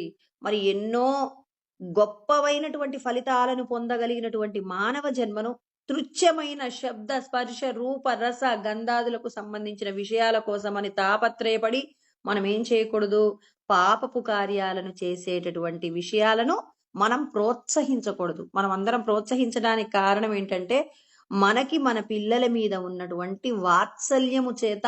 ఇప్పుడు చూడండి, ఒకప్పుడు పిల్లలకి ఏదైనా సరైన వస్త్రాలు కొనివ్వలేకపోతే పిల్లలకి తల్లిదండ్రులు చెప్పేవాళ్ళు, నాయనా మనకు కుటుంబంలో కష్టాలు ఉన్నాయి, అందుకే మనం ఎక్కువ నువ్వు కోరుకున్న ప్రతిదీ కూడా కొనివ్వలేకపోతున్నానని తల్లిదండ్రులు పిల్లలకి కష్ట నష్టాల గురించి వివరణ చేసేవాడు. ఇవాళ పిల్లలకి అలాంటి కష్టాల గురించి చెప్పే ప్రయత్నం చేస్తున్నారా? ఏదో ఒక విధంగా ఏదో ఒక పని చేసైనా ఆ పిల్లల యొక్క కోరిక తీరుస్తున్నారు. పైగా మనం ఏం మాట్లాడుతున్నామంటే, ఈ రోజున నేనంటే ఆ రోజున కోరుకున్న వస్త్రాన్ని కట్టుకోలేకపోయాను, కోరుకున్న తిండి తినలేకపోయాను, ఇవాళ నా పిల్లలకి ఏ కష్టం రాకూడదండి, నా పిల్లలకి అన్నీ ఇవ్వాలి అని చెప్పి ఆ పిల్లలకి కష్టం అనేది తెలియకుండా మీరు పెంచితే మరి వాడు కూడా కొన్ని పూర్వజన్మకు సంబంధించినటువంటి ఆ ఏవైతే పాపపుణ్యాలు పోగు చేసుకొని వచ్చాడు కదండి, మరి ఆ పాపపుణ్యాలను అనుభవించడంలో వాడి కష్టాలు వస్తే మీరు మీ పరిధిలో మీరు ఆ పిల్లవాడికి వీలైనంత సుఖాన్నే ఇస్తూ పెంచారు. మరి వాడి జీవితంలో వాడు భార్యా బిడ్డలను పోషించుకోవడంలో ఏదైనా ఆ అనారోగ్యం కానివ్వండి, వాళ్ళ పిల్లలకి వాడు ఏదైనా కోరుకున్న వాటిని ఇవ్వలేకపోతే, అంటే ఇలానే కదండి, మా తల్లిదండ్రులు మాకు ఏ విధమైనటువంటి కష్టాలు లేకుండా పెంచారు, ఇవాళ మా పిల్లలకి మేము అన్నీ ఇవ్వలేకపోతున్నామని వాడు ఆత్మహత్య చేసుకుంటాడా లేదా? బీజాలు ఎక్కడున్నాయి? మనకి మన పిల్లల మీదున్న వాత్సల్యం చేత పిల్లల్ని మనం ఏం చేస్తున్నామంటే మన దేహానికి అంటే మన కుటుంబానికి సంబంధించి ఉన్న సుఖ దుఃఖాల యందు పిల్లలని పాలు పంచుకునేలాగా చెయ్యట్లేదు. ఇంకా చాలా మంది చేసే తల్లిదండ్రులు చేసే పొరపాటు ఏంటంటే, ఇవాళ పిల్లలు నిద్రపోతారు ఇంట్లో అని చెప్పేసి తల్లిదండ్రులు దేవాలయాలకు వెళ్ళి హాయిగా పూజలు క్రతువులు చేసుకొని వస్తారు. మంచి పనే. కానీ మీరు చేసే పూజ, మీరు చేసే వ్రతము, మీరు చేసే అభిషేకాలు, మీరు చేసే దానము, మీరు చేసే ధర్మం మీ పిల్లలకు తెలియాలా వద్దా? మేము చేసిన పుణ్యాల యొక్క ఫలితం మా పిల్లలకొస్తే చాలనుకుంటున్నారు కానీ భావి తరాలకు, అంటే వాళ్ళు మీ పిల్లల్ని మీరు దేవాలయానికి తీసుకెళ్తే మా అమ్మ చిన్నప్పుడు ఇలా చేసేది, నేను వెళ్ళేవాడిని అని వాడి పిల్లలకు కూడా నేర్పించుకుంటాడు. ఇవాళ మన తల్లిదండ్రులు మనకు చిన్నప్పుడు ఎక్కడికి వెళ్ళినా తీసుకెళ్లేవాళ్ళు. దేవాలయానికి వెళ్ళినా, ఎక్కడైనా కథ భగవత్ సంబంధమైన క్రతువు జరుగుతున్నప్పుడు అక్కడికి తీసుకువెళ్ళి మనల్ని కూడా అక్కడ కష్టమైన మనం రోజు ఉదయం పొద్దున్నే అన్నం తింటే 11 గంటల వరకు ఎదురు చూడవలసి వచ్చిన వెళ్ళిన చోట ఆ టైంకి అన్నం ఉండదు కదండి, అక్కడ ఓర్చుకునే పద్ధతి నేర్పించారు, అక్కడ జరిగే క్రతువుని చూడడం నేర్పించారు. అందుకే ఇవాళ ఏం జరుగుతుంది, మనం అది ఆ రోజున కష్టపడ్డట్టుగా ఉంటుంది కానీ జీవితం ఎన్నో పాఠాలు నేర్పిస్తుందండి. ఇవాళ మన పిల్లలకి నేను చేసిన పుణ్యం నా పిల్లోడికి వస్తే చాలు, వాడెందుకు దేవాలయానికి రావడం? పొద్దున్నే వాడు లేవాలి పాపం, వాడు నిద్రపోతాడు, చక్కగా నిద్రపోని పాపం. ఎక్కడుందండి పాపం ఎందుకు? వాడి జీవితాన్ని దిద్దుకోవాలి అనంటే మీతో మీ పిల్లవాడు వచ్చి మీరు చేసేటటువంటి ఏదైతే దైవ సంబంధమైన కార్యం ఉందో, లేకపోతే ఎవరైనా చనిపోయారు తీసుకెళ్ళండి. తీసుకువెళ్ళి అక్కడ వాళ్ళకి సంబంధించినటువంటి పనులలో మీరు కూడా కొంత సహాయం చేస్తుంటే, ఎవరింటికైనా వెళ్తే వివాహం నిమిత్తమో, లేకపోతే ఎవరైనా చనిపోతే అశుభ కార్యం నిమిత్తమో వెళ్తే, మా తల్లిదండ్రులు అక్కడున్న వారికి సహాయపడుతుంటారు. మేము కూడా ఎవరైనా కష్టంలో ఉంటే సహాయం చెయ్యాలని మీరు పుస్తకం పట్టుకొని పాఠం బోధించక్కర్లేదు. ఇవన్నీ మనం చెప్పుకోవాల్సిన అవసరం ఉందా అంటే ఖచ్చితంగా ఉందండి. ఏదైనా తెలియని విషయాన్ని చెప్పడం ఎప్పుడూ కుదరదు. తెలిసిన విషయాన్నే మరొక్కసారి గుర్తు చేసే ప్రయత్నం తప్ప ఎవరికీ తెలియదని కాదు. నేను చెప్తేనే మీకు తెలిసిందని కాదు. అందరం మరొక్కసారి గుర్తు చేసుకునే ప్రయత్నం చెయ్యమని పరమాత్మ చెప్తున్నారు గాబట్టి, మనం మరొకసారి గుర్తు చేసుకుంటున్నాం. కాబట్టి భగవంతుడు ఏమంటున్నారు? శబ్ద, స్పర్శ, రూప, రస, గంధాదులను ఎలా వినియోగించుకోవాలి. ఇప్పుడు చేపకట ఒకటే బలహీనత ఉంటుందట. రస రస సంబంధమైనటువంటి విషయంలో అంటే నాలుకను తృప్తిపరిచే విషయంలో అది లొంగిపోతుందట. చేపకు కావలసిన ఆహారం అంతా నీళ్ళల్లోనే దొరుకుతుందండి. భగవంతుడు ఆ ఏర్పాట్లు చేశాడు. మరి ఈ చేప ఏం చేస్తుంది? ఈ జాలరి వాడు ఎర పెడతాడండి. అతడు ఏం చేస్తాడు? ఆ వలని అందులోకి వేసినప్పుడు అక్కడక్కడ చిన్న చిన్న ఎరలు పెడతాడు. ఆ పెట్టినప్పుడు ఇదేం చేస్తుంది? ఒక్కసారి ఆ ఎరని ఏం చేద్దామంటే చప్పరిద్దామని చెప్పేసి చేప మరి తన ప్రయాణంలో తాను వెళ్ళిపోతూ రుచికి లొంగిపోయి ఆ జాలరివాడు వేసినటువంటి వలకి చిక్కుకుంటుందండి. అంటే దానికేంటి తెలీదు. ఇది మంచిది కాదు. ఇలా వెళ్తే నాకు ప్రమాదం ఉంటుందని తెలియక వలలో చిక్కుకుంటుంది. అంటే దానికి తెలియకపోవడం వల్లే జరిగిందండి. ఒక ఏనుగు స్పర్శేంద్రియానికి లొంగిపోతుందండి. ఒక ఆడ ఏనుగుని ఫస్ట్ మగ ఏనుగుని మదపుటేనుగుని బంధించాలంటే ఏం చేస్తారంటే ఒక పెద్ద గుంట తీసేసి దాని మీద ఏదో చెత్తా చెదారం వేసి దాని మీద ఏదో గడ్డి పరిచి అంటే అక్కడ దారి ఉన్నట్టుగా క్రియేట్ చేసి దానికంటే ముందు ఒక ఆడ ఏనుగును కట్టేస్తారట. ఇప్పుడు ఆ ఏనుగు ఏం చేస్తుంది? మదపుట ఏనుగు ఆ ఆడ ఏనుగు కోసం స్పర్శ సంబంధమైనటువంటి సుఖమును పొందడం కోసం అని చెప్పి అదేం చేస్తుంది? దానికోసం అది వచ్చే సందర్భంలో అక్కడ గుంట ఉంది అని తెలియక అందులో గుంటలో పడిపోతుంది. అంటే అక్కడ తెలీదు. పెద్దలు ఏమంటారంటే ఏనుగు ఎందుకు మావటి వాడికి చిక్కుతుంది అంటే తనకున్నటువంటి స్పర్శకు సంబంధించినటువంటి సుఖం. తర్వాత ఒక చేప ఎందుకు చిక్కుతుంది అంటే నాలుక యొక్క జిహ్వ చాపల్యం చేత చిక్కుతుంది. అంటే వాటికి తెలియదండి. తెలుసుకోగలిగిన జ్ఞానం భగవంతుడు బుద్ధి చైతన్యం ఇచ్చాడా? ఇప్పుడు మీరు ఇక్కడికి వెళ్తే మీరు ఇలా పట్టుబడతారు, మీకు కష్టం వస్తుందని వాళ్ళకు తెలుస్తుందా? తెలీదు. ఎందుకు తెలీదు? తెలియదు అనంటే దానికి కారణాలు ఏమై ఉన్నాయి? తెలుసుకోగలిగినటువంటి ఉపాధి లేదు. ఇవాళ మనిషి ఉపాధి. అదే విధంగా ఏమంటారు? చెవికి సంబంధించిన జింక లేడీ ఉంటుంది కదండి. వేటగాడట చక్కటి పాట పాడతాడట. దానికేంటంటే మంచి సంగీతం. వాడు పిచ్చి పాట పాడనివ్వండి. ఏదో సినిమా పాట తీసుకొని వెళ్ళి వాడు ఓ చిన్న కూని రాగం తీస్తే చాలట. గడ్డి మేసేటటువంటి లేడీ గబగబా ఆ వేటగాడి యొక్క స్వరానికి లొంగిపోయి వెళ్ళిపోతుందట. ఇప్పుడు వేటగాడికి కావలసిందేంటి? లేడీని పట్టుకోవడం కాబట్టి వాడు ఏం చేస్తాడు? బాణం వేస్తాడు, లేడీని పట్టుకుంటాడు. అంటే దాని యొక్క బలహీనత ఏమైంది ఇక్కడ? వేటగాడికి ఆహారం అయింది. అంతే కదండి. చేప యొక్క బలహీనత ఇక్కడ జాలరి వాడికి ఏమైంది? ఆహారం అయింది. అదే విధంగా తుమ్మిద కూడా మకరందం కోసం అని చెప్పి ఆ మకరందాన్ని ఆస్వాదిస్తూ సాయంత్రం అయిపోయింది తామర పువ్వు ముడుచుకుంటుందని చెప్పేసి ఆలోచన చెయ్యకుండా ఆ మకరందాన్ని ఆస్వాదిస్తూ అందులోనే ఉండిపోతుంది. దానివల్ల ప్రమాదాన్ని పొందుతుందండి. అంటే అవి ఏం చేస్తున్నాయి? వాటికి తెలియక చిక్కుకుంటున్నాయి. మరి మనం భగవంతుడు అంటారు మీకు కూడా ఆ ఈశ్వర సంబంధమైన జ్ఞానం లేదనుకోండి, ఏది అనుభవించాలో ఏది అనుభవించకూడదో తెలియదనుకోండి, అప్పుడు మీరేం చేస్తారు? ఖచ్చితంగా మీరు కూడా లొంగిపోతారు. అందుకే ఏమంటాడు భగవంతుడు? అందుకే జ్ఞానం తెలుసుకోండి. మనస్సులో ఉన్నటువంటి వాసనలు అంటే సంస్కారాలండి. మనం ఏదైతే ఆలోచిస్తున్నామో, ఏ కర్మ అయితే ఏ పనైతే చేస్తున్నామో ఆ చేసినటువంటి విషయానికి సంబంధించి మనము సుఖమో దుఃఖమో ఏం చేస్తామంటే చిత్తం అనే బాక్స్‌లో భద్రపరుచుకుంటాం. ఇప్పుడు నాకొకరిని చూసినప్పుడు చాలా సంతోషం కలిగింది. వీళ్ళెంత అందంగా ఉన్నారు అనుకున్నాను. అనుకున్నప్పుడు అక్కడ నేను వీళ్ళు బాగున్నారు అని చెప్పేసి నేను కొద్దిసేపు ఆలోచన చేశాను కాబట్టి, ఇప్పుడు ఆ మనిషి నా మనసులో గుర్తుండిపోతారు. పలానా ఆమె అనగానే ఎంత అందంగా ఉంటుందో! ఇంకొకరి గురించి గుర్తు చేసుకున్నా. అబ్బా! వీళ్ళు చూడటానికి ఎంత వికారంగా ఉన్నారో, వాళ్ళ ఇంటి వాళ్ళు ఎలా భరిస్తున్నారో ఏమో అని చెప్పేసి అనుకున్నాను. అనుకోగానే ఇప్పుడు మళ్ళీ చిత్తం అనే బాక్స్. మళ్ళీ పలానా వాళ్ళు గుర్తొచ్చారు. ఆ! పలానా రోజు గదా! అని జెప్పేసి అనగానే గుర్తొస్తే వెంటనే అబ్బా! ఆమె ఎంత వికారంగా ఉంటుందో అని జెప్పి. చూడండి. నీ యొక్క ఆలోచన ఏమైంది? ఒక చోట భద్రపరిచేటటువంటి అవకాశం వచ్చేసిందండి. ఈ భద్రపరచటం వల్ల ఏం జరుగుతుంది?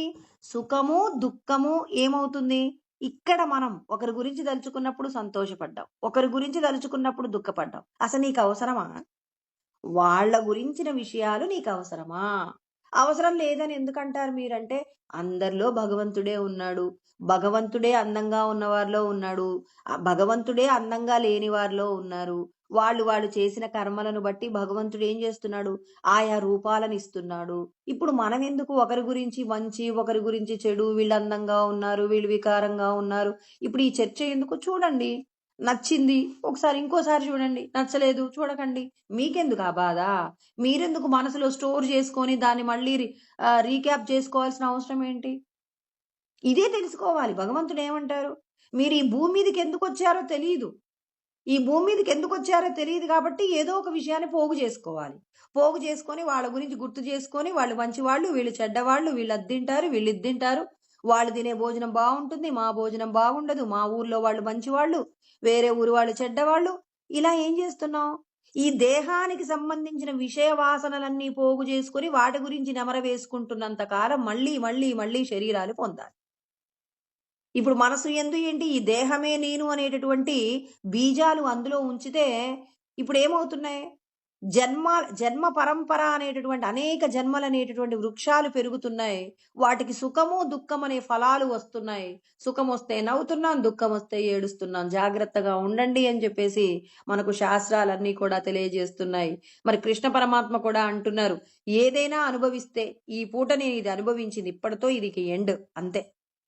అంతే తప్ప ఇది నేను మళ్ళీ తిరిగి నాకు రావాలి అని కోరుకున్నారు అంటే మళ్ళీ మీకు శరీరం వచ్చే అవకాశం ఉంటుంది కాబట్టి కృష్ణ పరమాత్మ మీకు ఏదుంటే దానితో సంతోషంగా అనుభవించండి.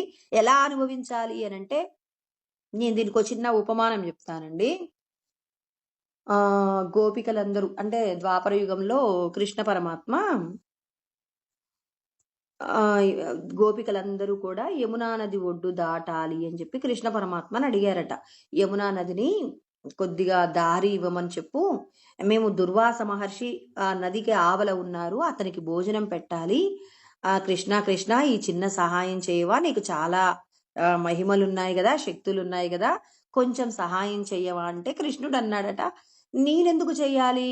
నేను ఒక మాట చెప్తాను. ఆ మాటని మీరు చెప్పండి. అప్పుడు యమునా నది ఏం చేస్తుంది? మీకు దారిస్తుంది అన్నారు. ఏ మాట కృష్ణ చెప్పండి అన్నారట. అంటే ఏమని చెప్పారంటే కృష్ణుడు బ్రహ్మచారి అని చెప్పు యమునా నది మీకు దారిస్తుందంటే అక్కడున్న గోపికలందరూ పక అని నవ్వారట. నువ్వు బ్రహ్మచారివేంటయ్యా? నీవు ఎప్పుడూ కూడా నీ చుట్టూ కూడా గోపికలందరూ కూడా తిరుగుతూ ఉంటారు. మరి నువ్వు బ్రహ్మచారివి ఎలా అవుతారని చెప్పేసి గోపికలందరూ నవ్వారట. మీ ఇష్టం, మీకు దారి కావాలి అనుకుంటే ఈ మాట చెప్పండి. యమున దారి ఇచ్చిందనుకోండి నేను బ్రహ్మచారిని. యమున దారి ఇవ్వలేదనుకోండి మీరు అనుకున్నదే అని చెప్పేసి అంటే అప్పుడు ఏం చేశారు? సరే అని చెప్పేసి మరి యమున దగ్గరికి వెళ్ళిపోయారట. యమున దగ్గరికి వెళ్ళిపోయి కృష్ణుడు బ్రహ్మచారి అన్నారట. అనగానే వెంటనే యమున ఏం చేసింది? దారి ఇస్తే వీళ్ళు చకచకా నడుచుకుంటూ పోయారు. అప్పుడు అర్థమైంది కృష్ణ పరమాత్మ అంతటా ఉంటాడు కానీ ఆయన అస్కలిత బ్రహ్మచారి అనేటటువంటి విషయం లోకానికి చాటి చెప్పేటటువంటి ప్రయత్నం ఇక్కడ ఈ చిన్న ఉపమానంలో జరిగింది. ఇప్పుడు అవతలికి వెళ్ళారు కదండి. అవతలికి వెళ్ళిన తర్వాత ఏం జరిగింది అనంటే అక్కడ దుర్వాస మహర్షికి భోజనం వీళ్ళు రకరకాలైనటువంటి మధుర పదార్థాలన్నీ తీసుకెళ్లారు. మనం అనుకుంటాం కదా, ఇప్పుడు లడ్డు ఇష్టమైనటువంటి వాళ్ళు ఏమంటారు? అబ్బా లడ్డు అంత గొప్ప మధుర పదార్థం ఏముంటుంది అని చెప్పేసి అనుకుంటారు కదా. అదే విధంగా ఇలాగే మనం ఏమనుకుంటాం? ఈ లోకంలో ఉన్నటువంటి విషయాలు కొన్ని గొప్పవి అనుకుంటాం కదండి. ఆ గొప్పవి అనుకునేటటువంటి విషయాలన్నీ కూడా వెంట పెట్టుకొని వెళ్ళారట. అలా వెంటబెట్టుకొని వెళ్ళిన తర్వాత అక్కడ దుర్వాస మహర్షికి భోజనం పెట్టారు. దుర్వాస మహర్షి ఏదో కొంత పదార్థాన్ని మాత్రమే తిన్నాడట. తిన్నప్పుడు వీళ్ళందరూ గోపికలు అన్నారట, మీకోసం మేము కష్టపడి చాలా రకాలైనటువంటి పిండి వంటలు, మధుర పదార్థాలన్నీ కూడా తీసుకొచ్చామండి. ఇవన్నీ మీరు తినండి అన్నారట. సరే, వీళ్ళందరూ ఇంత కష్టపడి తెచ్చానన్నారు కదా అని చెప్పి దుర్వాస మహర్షి వీళ్ళు తెచ్చిన పదార్థాలన్నీ కూడా తిన్నాడట. తిన్న తర్వాత మళ్ళీ ఇంక వీళ్ళు ఎక్కడి నుంచి వచ్చారో అక్కడికి వెళ్ళాలంటే మళ్ళీ యమున ఏం చేయాలి? మళ్ళీ దారివ్వాలి. దారివ్వాలి కాబట్టి దుర్వాస మహర్షిని ప్రార్థించారట. స్వామి, మీకు భోజనం పెట్టడం కోసం అని చెప్పేసి మేము యువతలకు వచ్చాము. మరి ఇప్పుడు మళ్ళీ యమున మాకు దారివ్వాలంటే ఏం చెయ్యాలి అంటే దుర్వాస మహర్షి చెప్పారట, దుర్వాస మహర్షి ఇప్పుడు దుబ్బగడ్డి తిన్నాడు అని చెప్పండి, ఇప్పుడు యమున మీకు దారిస్తుంది అన్నారట. అనగానే మళ్ళీ గోపికలు పకపకా నవ్వారట. మేము మంచి మంచి మధుర పదార్థాలు తీసుకొచ్చి పెడితే మీరు తిన్నవన్నీ దుబ్బగడ్డి తిన్నారన్నారా? సరే అని చెప్పేసి మళ్ళీ వీళ్ళు ఏం చేశారు, గోపికలు వెళ్ళి ఆ దుర్వాస మహర్షి ఇప్పుడు దుబ్బగడ్డి తిన్నారు అనగానే యమున దారి ఇచ్చిందట. దారి ఇవ్వగానే ఇప్పుడు అర్థమైపోయింది. అంటే మనమందరం ఏమనుకుంటున్నాం, అజ్ఞానము చేత ఇక్కడ మనం అనుభవించేటటువంటి ఏవైతే విషయ సుఖాలు, అంటే ఇది సుఖము సుఖం అనుకుంటూ ఏవైతే విషయాలు అనుభవిస్తున్నామో ఇవన్నీ కూడా ఏంటట, అంటే ఆయన ఎలా తిన్నాడు, మనం ఏం చేస్తున్నాం, అబ్బా నేను లడ్డూ తింటున్నాననేటటువంటి గొప్ప భావన చేత తింటున్నాం. ఆయన ఏం చేశాడు, ఈ పదార్థాలన్నీ ఆ గోపికలు తినమన్నారు కాబట్టి తింటున్నాను, కానీ అవి ఎలాంటివి, తిన్న పదార్థాలలో మధుర పదార్థాలే, కానీ ఆయన యొక్క భావనలో మాత్రం ఏం చేశాడు, దుబ్బగడ్డి తిన్నాను అంటే నాలుకకి ఏం నేర్పించాడండి, ఇక్కడ నిగ్రహం నేర్పిస్తున్నాడు. మనం ఏం చేస్తాం, అబ్బా లడ్డు బాగుంది అని చెప్పేసి తింటున్నప్పుడు ఇంకొకసారి కూడా లడ్డు తినాలనేటటువంటి కోరికను అక్కడ డెవలప్ చేసాం. అవునా కాదా? ఇప్పుడు పిల్లవాడికి ఐస్ క్రీమ్ తినిపించి బాగుందా నానా అంటే మమ్మీ బాగుంది అన్నారనుకోండి, రేపు కూడా మళ్ళీ తిందుగా నానా అని చెప్పేసి అంటే వాడు ఏం చేస్తాడు, ఆశ పెట్టుకుంటాడు. రేపు కూడా నిన్నేదో సూపర్ మార్కెట్కి వెళ్ళారు, రేపు కూడా సూపర్ మార్కెట్కి వెళ్తే బాగుండు, నిన్న తిన్న ఐస్ క్రీమ్ తింటే బాగుండు అని చెప్పి వాడు అనుకుంటాడా లేదా? అంటే వాడిలో కోరికని ఎవరు పుట్టించారు? మీరేదో సరదాగా అన్నారు, మళ్ళీ తిందుగానిలే నానా, మళ్ళీ ఇటుగా వచ్చినప్పుడు తిందుగానిలే అన్నారు. ఇప్పుడు వాడు రోజు ఆలోచిస్తాడు, స్కూల్ నుంచి రాగానే అడుగుతాడు, అమ్మా నిన్న తిన్నాం కదా ఐస్ క్రీమ్, అక్కడికి మళ్ళీ వెళ్దామా అంటాడు. అంటే ఇప్పుడు వాడు తిందామా అనే కోరికను ఎవరు పుట్టించారు? మీరే కదా. అంటే మనందరం పుట్టిస్తున్నాం కదా.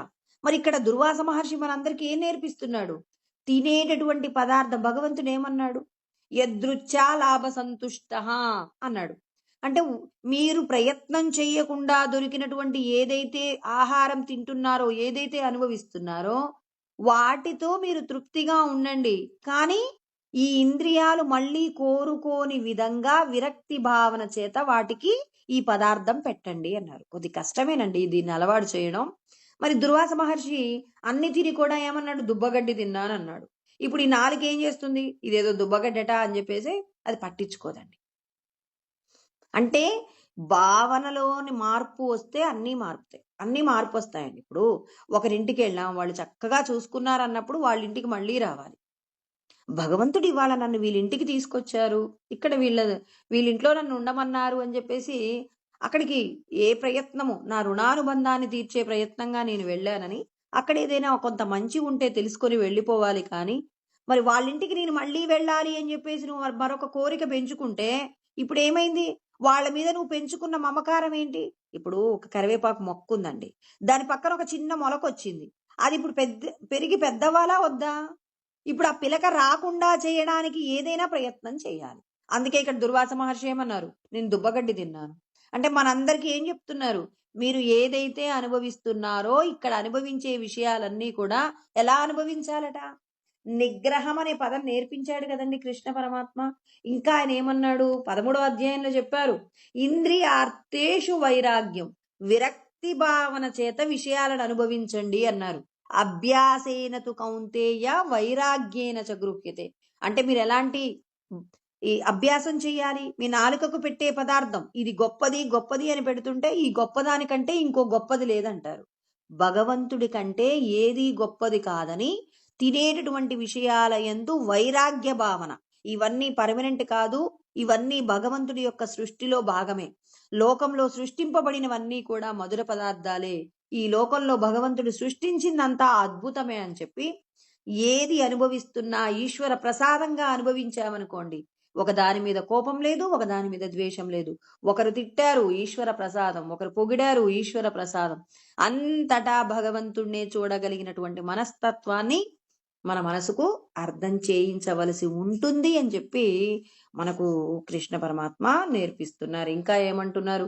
సర్వానింద్రియ కర్మాణి ప్రాణకర్మాణి చాపరే ఆత్మ సంయమ యోగాగ్నౌ జుహ్వతి జ్ఞాన దీపితే అని కృష్ణ పరమాత్మ గొప్పగా మన మనస్సును నిగ్రహించుకోవడం గురించి చెప్తున్నారు. ముందు దేని గురించి చెప్పారు? ఇంద్రియాల గురించి చెప్పారు. ఇప్పుడు ఇంద్రియాలు పిల్లలైతే మనస్సు ఏమవుతుంది? తల్లి అవుతుంది. బుద్ధి ఏమవుతుంది? తండ్రి అవుతారు. ఒక కుటుంబానికి సంబంధించి భార్య, భర్త, పిల్లలు. పిల్లలు ఇంద్రియాలు, భార్య మనసు, బుద్ధి ఏమవుతుంది? భర్త అవుతుంది. కాబట్టి ఇప్పుడు ఏం చేయాలి?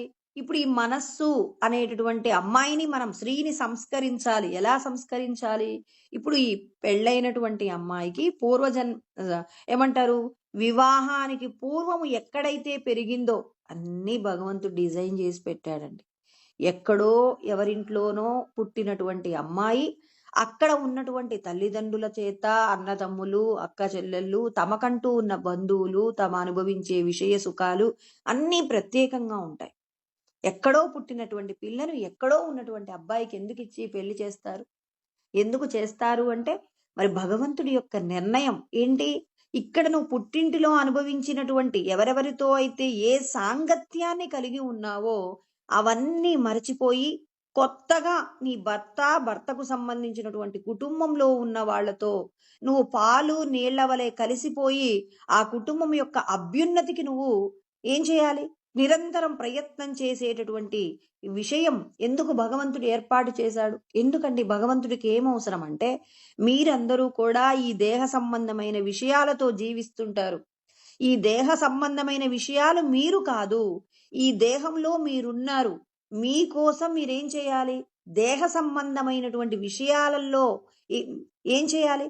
వాటికి అనుభవించినటువంటి సుఖాలు ఏవైతే ఉన్నాయో, నా భార్య, నా పిల్లలు, నా కుటుంబం, నా ఊరు, నాది అనేటటువంటి భావన నుంచి ఈ శరీరానికి సంబంధించిన విషయాలేవి కూడా నావి కాదు.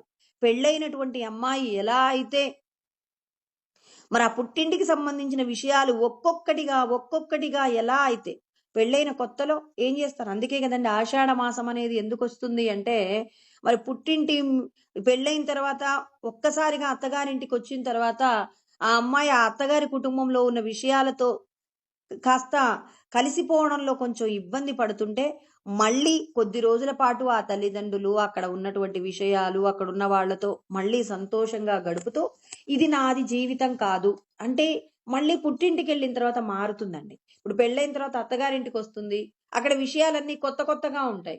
మళ్ళీ ఆషాఢ మాసంలో వెళ్ళిపోయిన తర్వాత మళ్ళీ ఒక నెల రోజుల పాటు అక్కడ ఉన్నప్పుడు అక్కడ గుర్తొస్తుంది, ఇది నాది కాదు కదా, నా పర్మనెంట్ హౌస్ ఏంటి? నా భర్త, నా అత్తగారు, మాకు సంబంధించినటువంటి మా ఊరు, అవన్నీ నా జీవితం. ఇవన్నీ కూడా ఏంటి? కొద్ది రోజులు మాత్రమే ఉండేవి. ఎవరికైనా ఆడపిల్లకు తప్పవు. ఎవరైనా అత్తగారి కుటుంబానికి సంబంధించి ఆయా విషయాలను అలవాటు చేసుకోవలసిందే అని ఈ పుట్టింట్లో ఉన్నన్ని రోజులలో ఆ పుట్టింటి వాళ్ళు నేర్పిస్తుంటారు. మేం కూడా మా పుట్టింటికి మేము రావడానికి, మా పెళ్ళైన కొత్తలో కూడా మేము ఇలా ఉండేవాళ్ళమమ్మా. మళ్ళీ అత్తగారి కుటుంబానికి వెళ్ళిన తర్వాత భర్తకు సంబంధించిన విషయాలతోనే నువ్వు జీవించాలి, అక్కడ వచ్చే కష్ట నష్టాలను ఓర్చుకోవాలి. ఇన్ని విషయాలు మళ్ళీ ఆ 30 రోజులలో ఆ తల్లిదండ్రులు ఆ పిల్లలకి ఏం చేస్తారు? దగ్గర కూర్చోబెట్టి మరి ఆ పిల్లలకు సంబంధించిన విషయాలన్నీ నేర్పిస్తారు. అదే విధంగా ఇక్కడ మనం కూడా ఏం చేయాలి? ఈ దేహము నేను కాదు అన్నప్పుడు దేహ సంబంధమైన విషయాలతో జీవించే మనసుకు ఒక్కసారిగా పిడుగు పడ్డట్టుగా అనిపిస్తుంది. ఏంటి? ఈ ఇల్లు నాది కాదా? ఇతడు నా భర్త అని నేను అనుకుంటున్నాను, ఈయన పర్మనెంట్ కాదా? తర్వాత ఈ పిల్లలు నా పిల్లలు నా ప్రాణం అనుకుంటున్నాను. మరి ప్రాణం అనుకుంటున్నప్పుడు మరి ఒక్కసారిగా ఇది నేను కాదు అంటే తట్టుకోలేనటువంటి పరిస్థితి. గురువుగారు బోధ చేసిన తరువాత మరి మనం శాస్త్ర అధ్యయనం చేస్తున్నా కొద్దీ ఇది నువ్వు కాదు, నువ్వు ఆత్మవే కానీ నువ్వు పర్మనెంట్ గా నువ్వు నీ ఇంటికి వెళ్ళాలి, ఈశ్వరుడి యొక్క నిలయమే నీ ఇల్లు కానీ ఇది నువ్వు తొడుక్కున్నటువంటి తొడుగుకు సంబంధించిన విషయాలు ఇవన్నీ విడిచిపెట్టి వెళ్తావు. ఒకవేళ వీళ్ళందరి మీద ప్రేమ మమకారం పెంచుకున్నా నీకు ఈ శరీరానికి మరణం వస్తుంది. ఈ శరీరం నేను కాదు, శరీరంలో బంధింపబడి ఉన్న ఆత్మస్వరూపమే. నన్ను నేను విడిపించుకునే ప్రయత్నంగా భగవంతుడు చెప్పిన ఈశ్వర సాధన చేస్తానని మనం కొంత సాధన చేస్తున్నా ఈ శరీరానికి మరణం తప్పదు.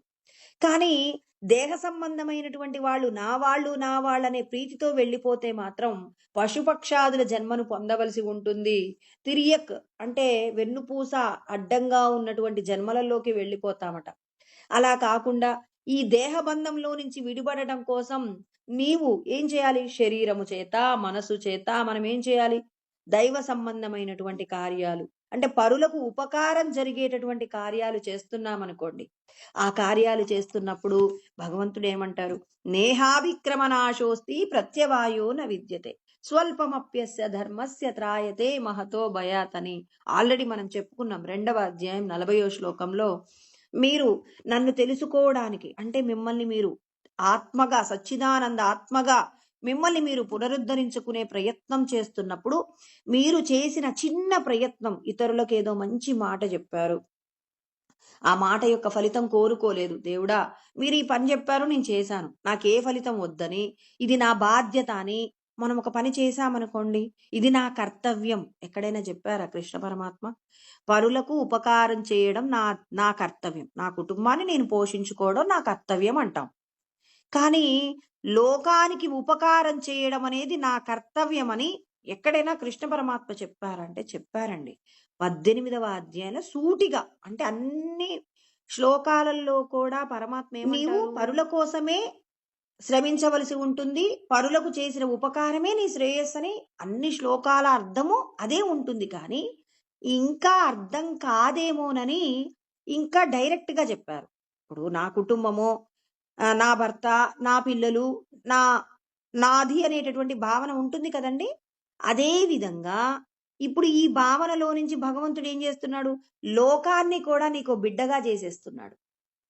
ఎక్కడ 18వ అధ్యాయంలో 6వ శ్లోకంలో చెప్పారు, ఏతాన్యపితు కర్మాని సంగం త్యక్త్వా ఫలాని చ.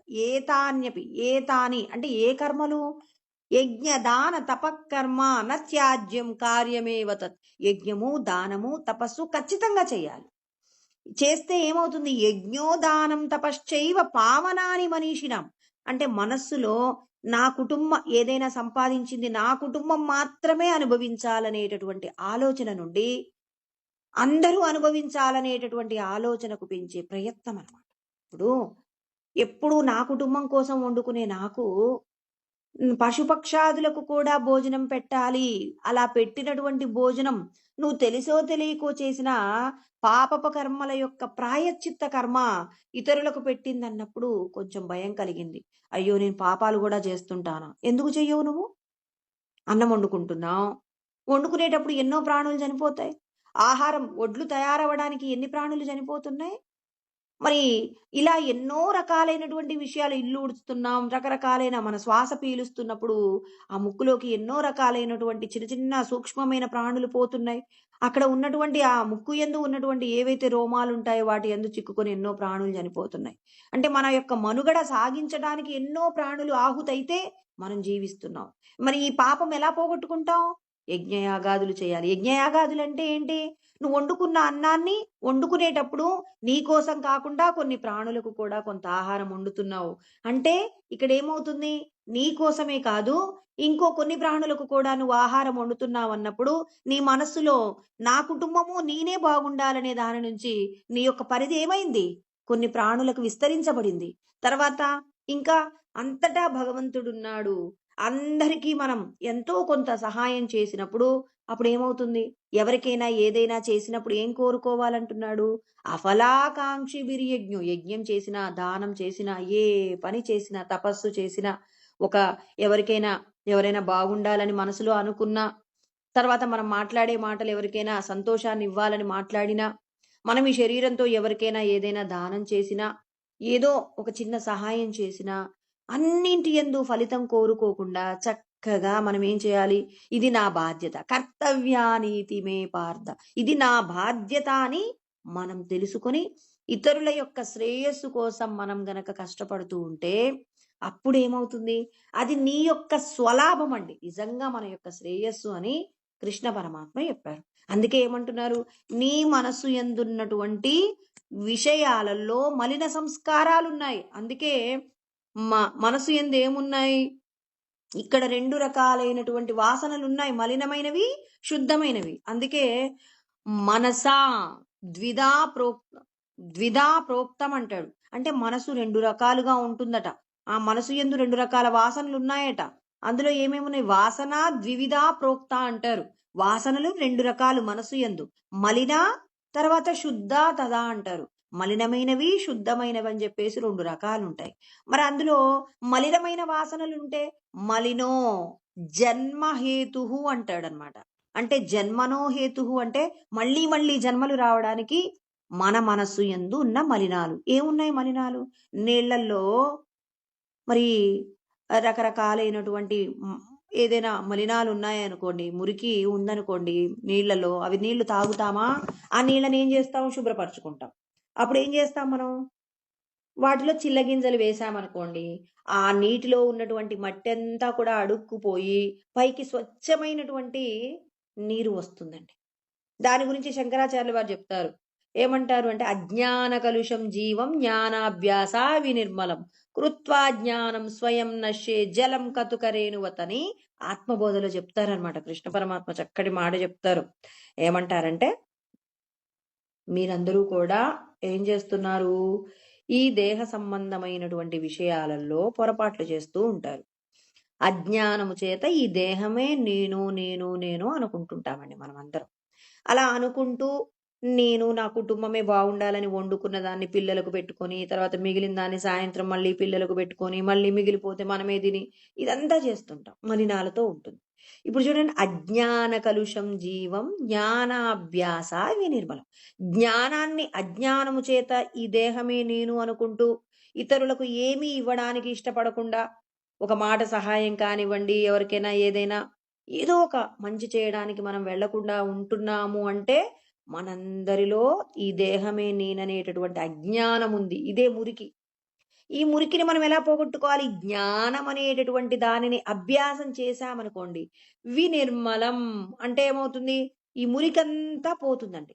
ఈ మురికి అంతా పోయిన తర్వాత ఏం జరుగుతుందంటే, నీళ్లల్లో చిల్లగింజలు వేస్తే మురికిపోయి శుభ్రమైన నీరు వచ్చినట్టు, ఈ దేహమే నేను అనే భావనను రోజు రోజు ఎలా పోగొట్టుకుంటాం? నువ్వు చేసేటటువంటి యజ్ఞము, దానము, తపస్సు చేత నువ్వేం చేసుకోవాలి? నీ దేహమునందు అంటే నీ మనస్సు యందు ఈ దేహమే నేను అనేటటువంటి ఈ మురికి మాలిన్యాన్ని ఏం చేస్తున్నావు? జ్ఞానము చేత కడుగుతున్నాం. బట్టలు బాగా మురికిగా ఉంటే డిటర్జెంట్ వేసి ఎలా అయితే మురికి పోగొడుతున్నామో, ఇప్పుడు ఈ దేహమే నేను అని చెప్పేసి మనసు ఎప్పుడు కూడా నిరంతరము ఆలోచిస్తుంది. మనసు ఏం చేస్తుంది? దేహ సంబంధమైన విషయాల గురించి ఆలోచిస్తుంది. వాళ్ళు మంచివాళ్ళ, వీళ్ళు చెడ్డవాళ్ళ, ఇది బాగుంటుందా, అది బాగుంటుందా అని ఏవేవో విషయాలు ఆలోచిస్తుంది దేహ సంబంధమైనవి. నువ్వు మనసుకి ఏం చెప్పాలి? నువ్వు దేహం గురించి కాదు, లోపటున్నటువంటి జీవుడి గురించి ఆలోచించు. సచ్చిదానంద స్వరూపమే నువ్వు బ్రతుకుతున్నావంటే ఈ జీవుడి యొక్క శక్తి చేతనే బ్రతుకుతున్నావని, ఈ జీవుణ్ణి ఉద్ధరించే ప్రయత్నంగా నువ్వు సచ్చిదానంద ఆత్మవి, నువ్వు ఈశ్వర స్వరూపానివని మనసుకు జ్ఞానం బోధిస్తుంటే నెమ్మదిగా ఏం చేస్తుంది?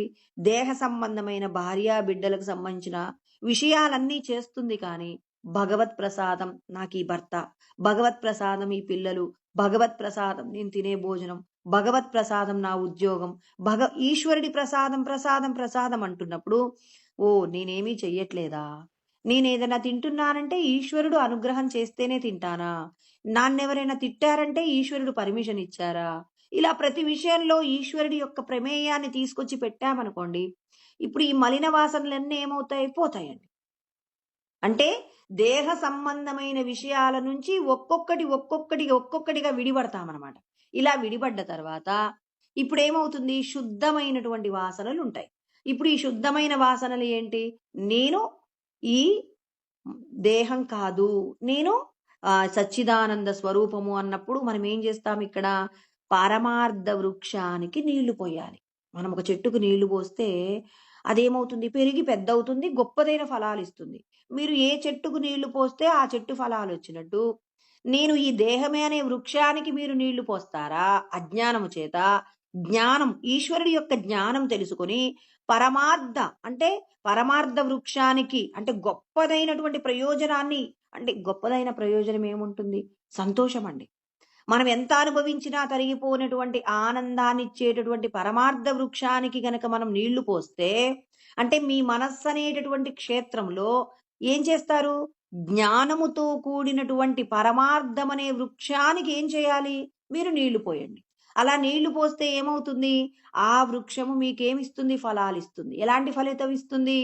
నీవు ఎంత అనుభవించినా తరిగిపోనటువంటి జన్మలు లేకుండా నువ్వెక్కడి నుంచి వచ్చావో అక్కడికి వెళ్ళిపోవడానికి కావలసినటువంటి ఫలాలను మనకు ఈశ్వరుడు అందిస్తారనమాట. కాబట్టి మనస్సు అనేటటువంటి క్షేత్రంలో అజ్ఞానంతో ఈ దేహమే నేననే వృక్షానికి నీళ్లు పోస్తావా? అలా పోసావంటే సుఖదుఖాలనే ఫలితాలొస్తాయి.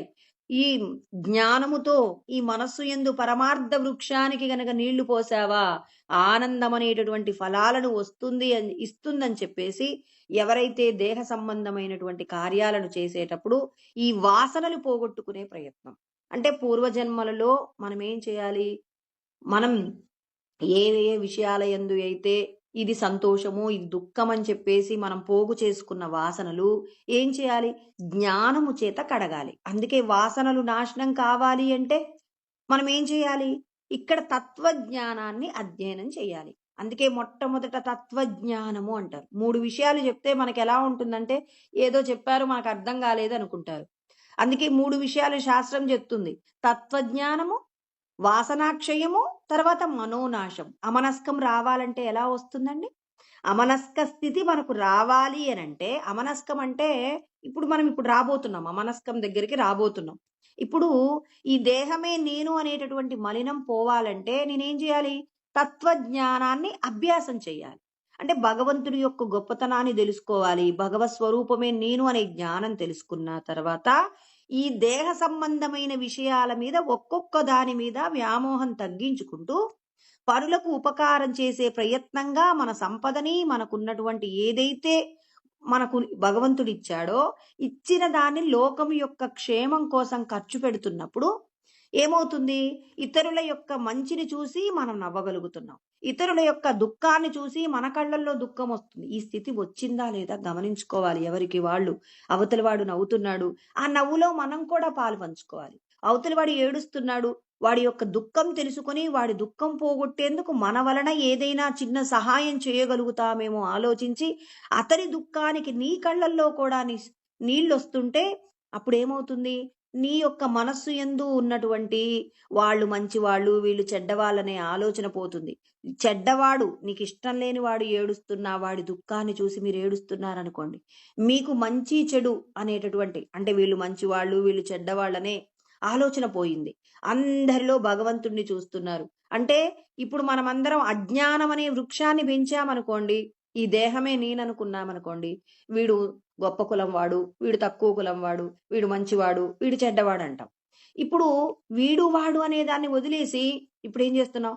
ఇతనిలో భగవంతుడున్నాడు. ఇలాగే కదండి మనం అనుకుంటాం, వీడు వాడు అంటాం.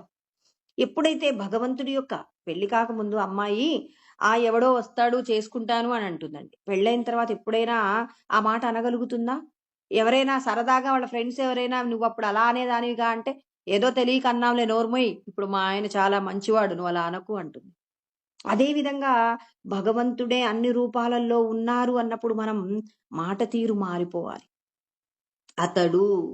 అతడి లోపట అతడు భగవత్ స్వరూపమే, అంటే నామరూపాలు, అతడి యొక్క గుణాలు అవన్నీ విడిచిపెడతామండి. ఎప్పుడైతే అతడు నామరూపాల వెనకాల ఉన్న సాక్షి అయినటువంటి భగవంతుణ్ణి చూడటం ప్రారంభిస్తాడో అప్పుడు ఎవరి మీద ఇతని చూడగానే చెడ్డవాడు మంచివాడనే అభిప్రాయం లేకుండా, ఆ సందర్భంలో మనతో ఎవరైనా మాట్లాడుతున్నారు, అతడు ఎలాంటి వ్యక్తి అయినా కానివ్వండి, అతడు మంచివాడు ఇప్పుడు మంచివాడనే అభిప్రాయం ఉందనుకోండి, అతడు ఏదైనా తప్పుగా మాట్లాడుతున్నా మనకి ఏమీ తప్పనిపించదు.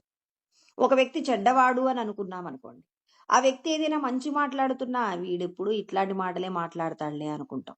చూడండి, అందుకే భగవంతుడు ఏమంటాడు, ఆ నామరూపాలను పక్కకు పెట్టి ఆ నామరూపాల వెనకాలన్న భగవంతుడిని చూడండి. ఎవరు ఏం మాట్లాడుతున్నారో మాటలలో ఉన్న మంచిని మీరు పట్టుకోండి.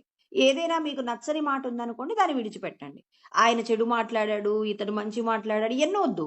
మీకు మీకున్న జ్ఞానం మేరకు వాళ్ళు మాట్లాడినటువంటి మాటల్లో మీకు నచ్చిన విషయాన్ని, అంటే 10 మందికి మేలు జరిగే మాటను తీసుకోండి.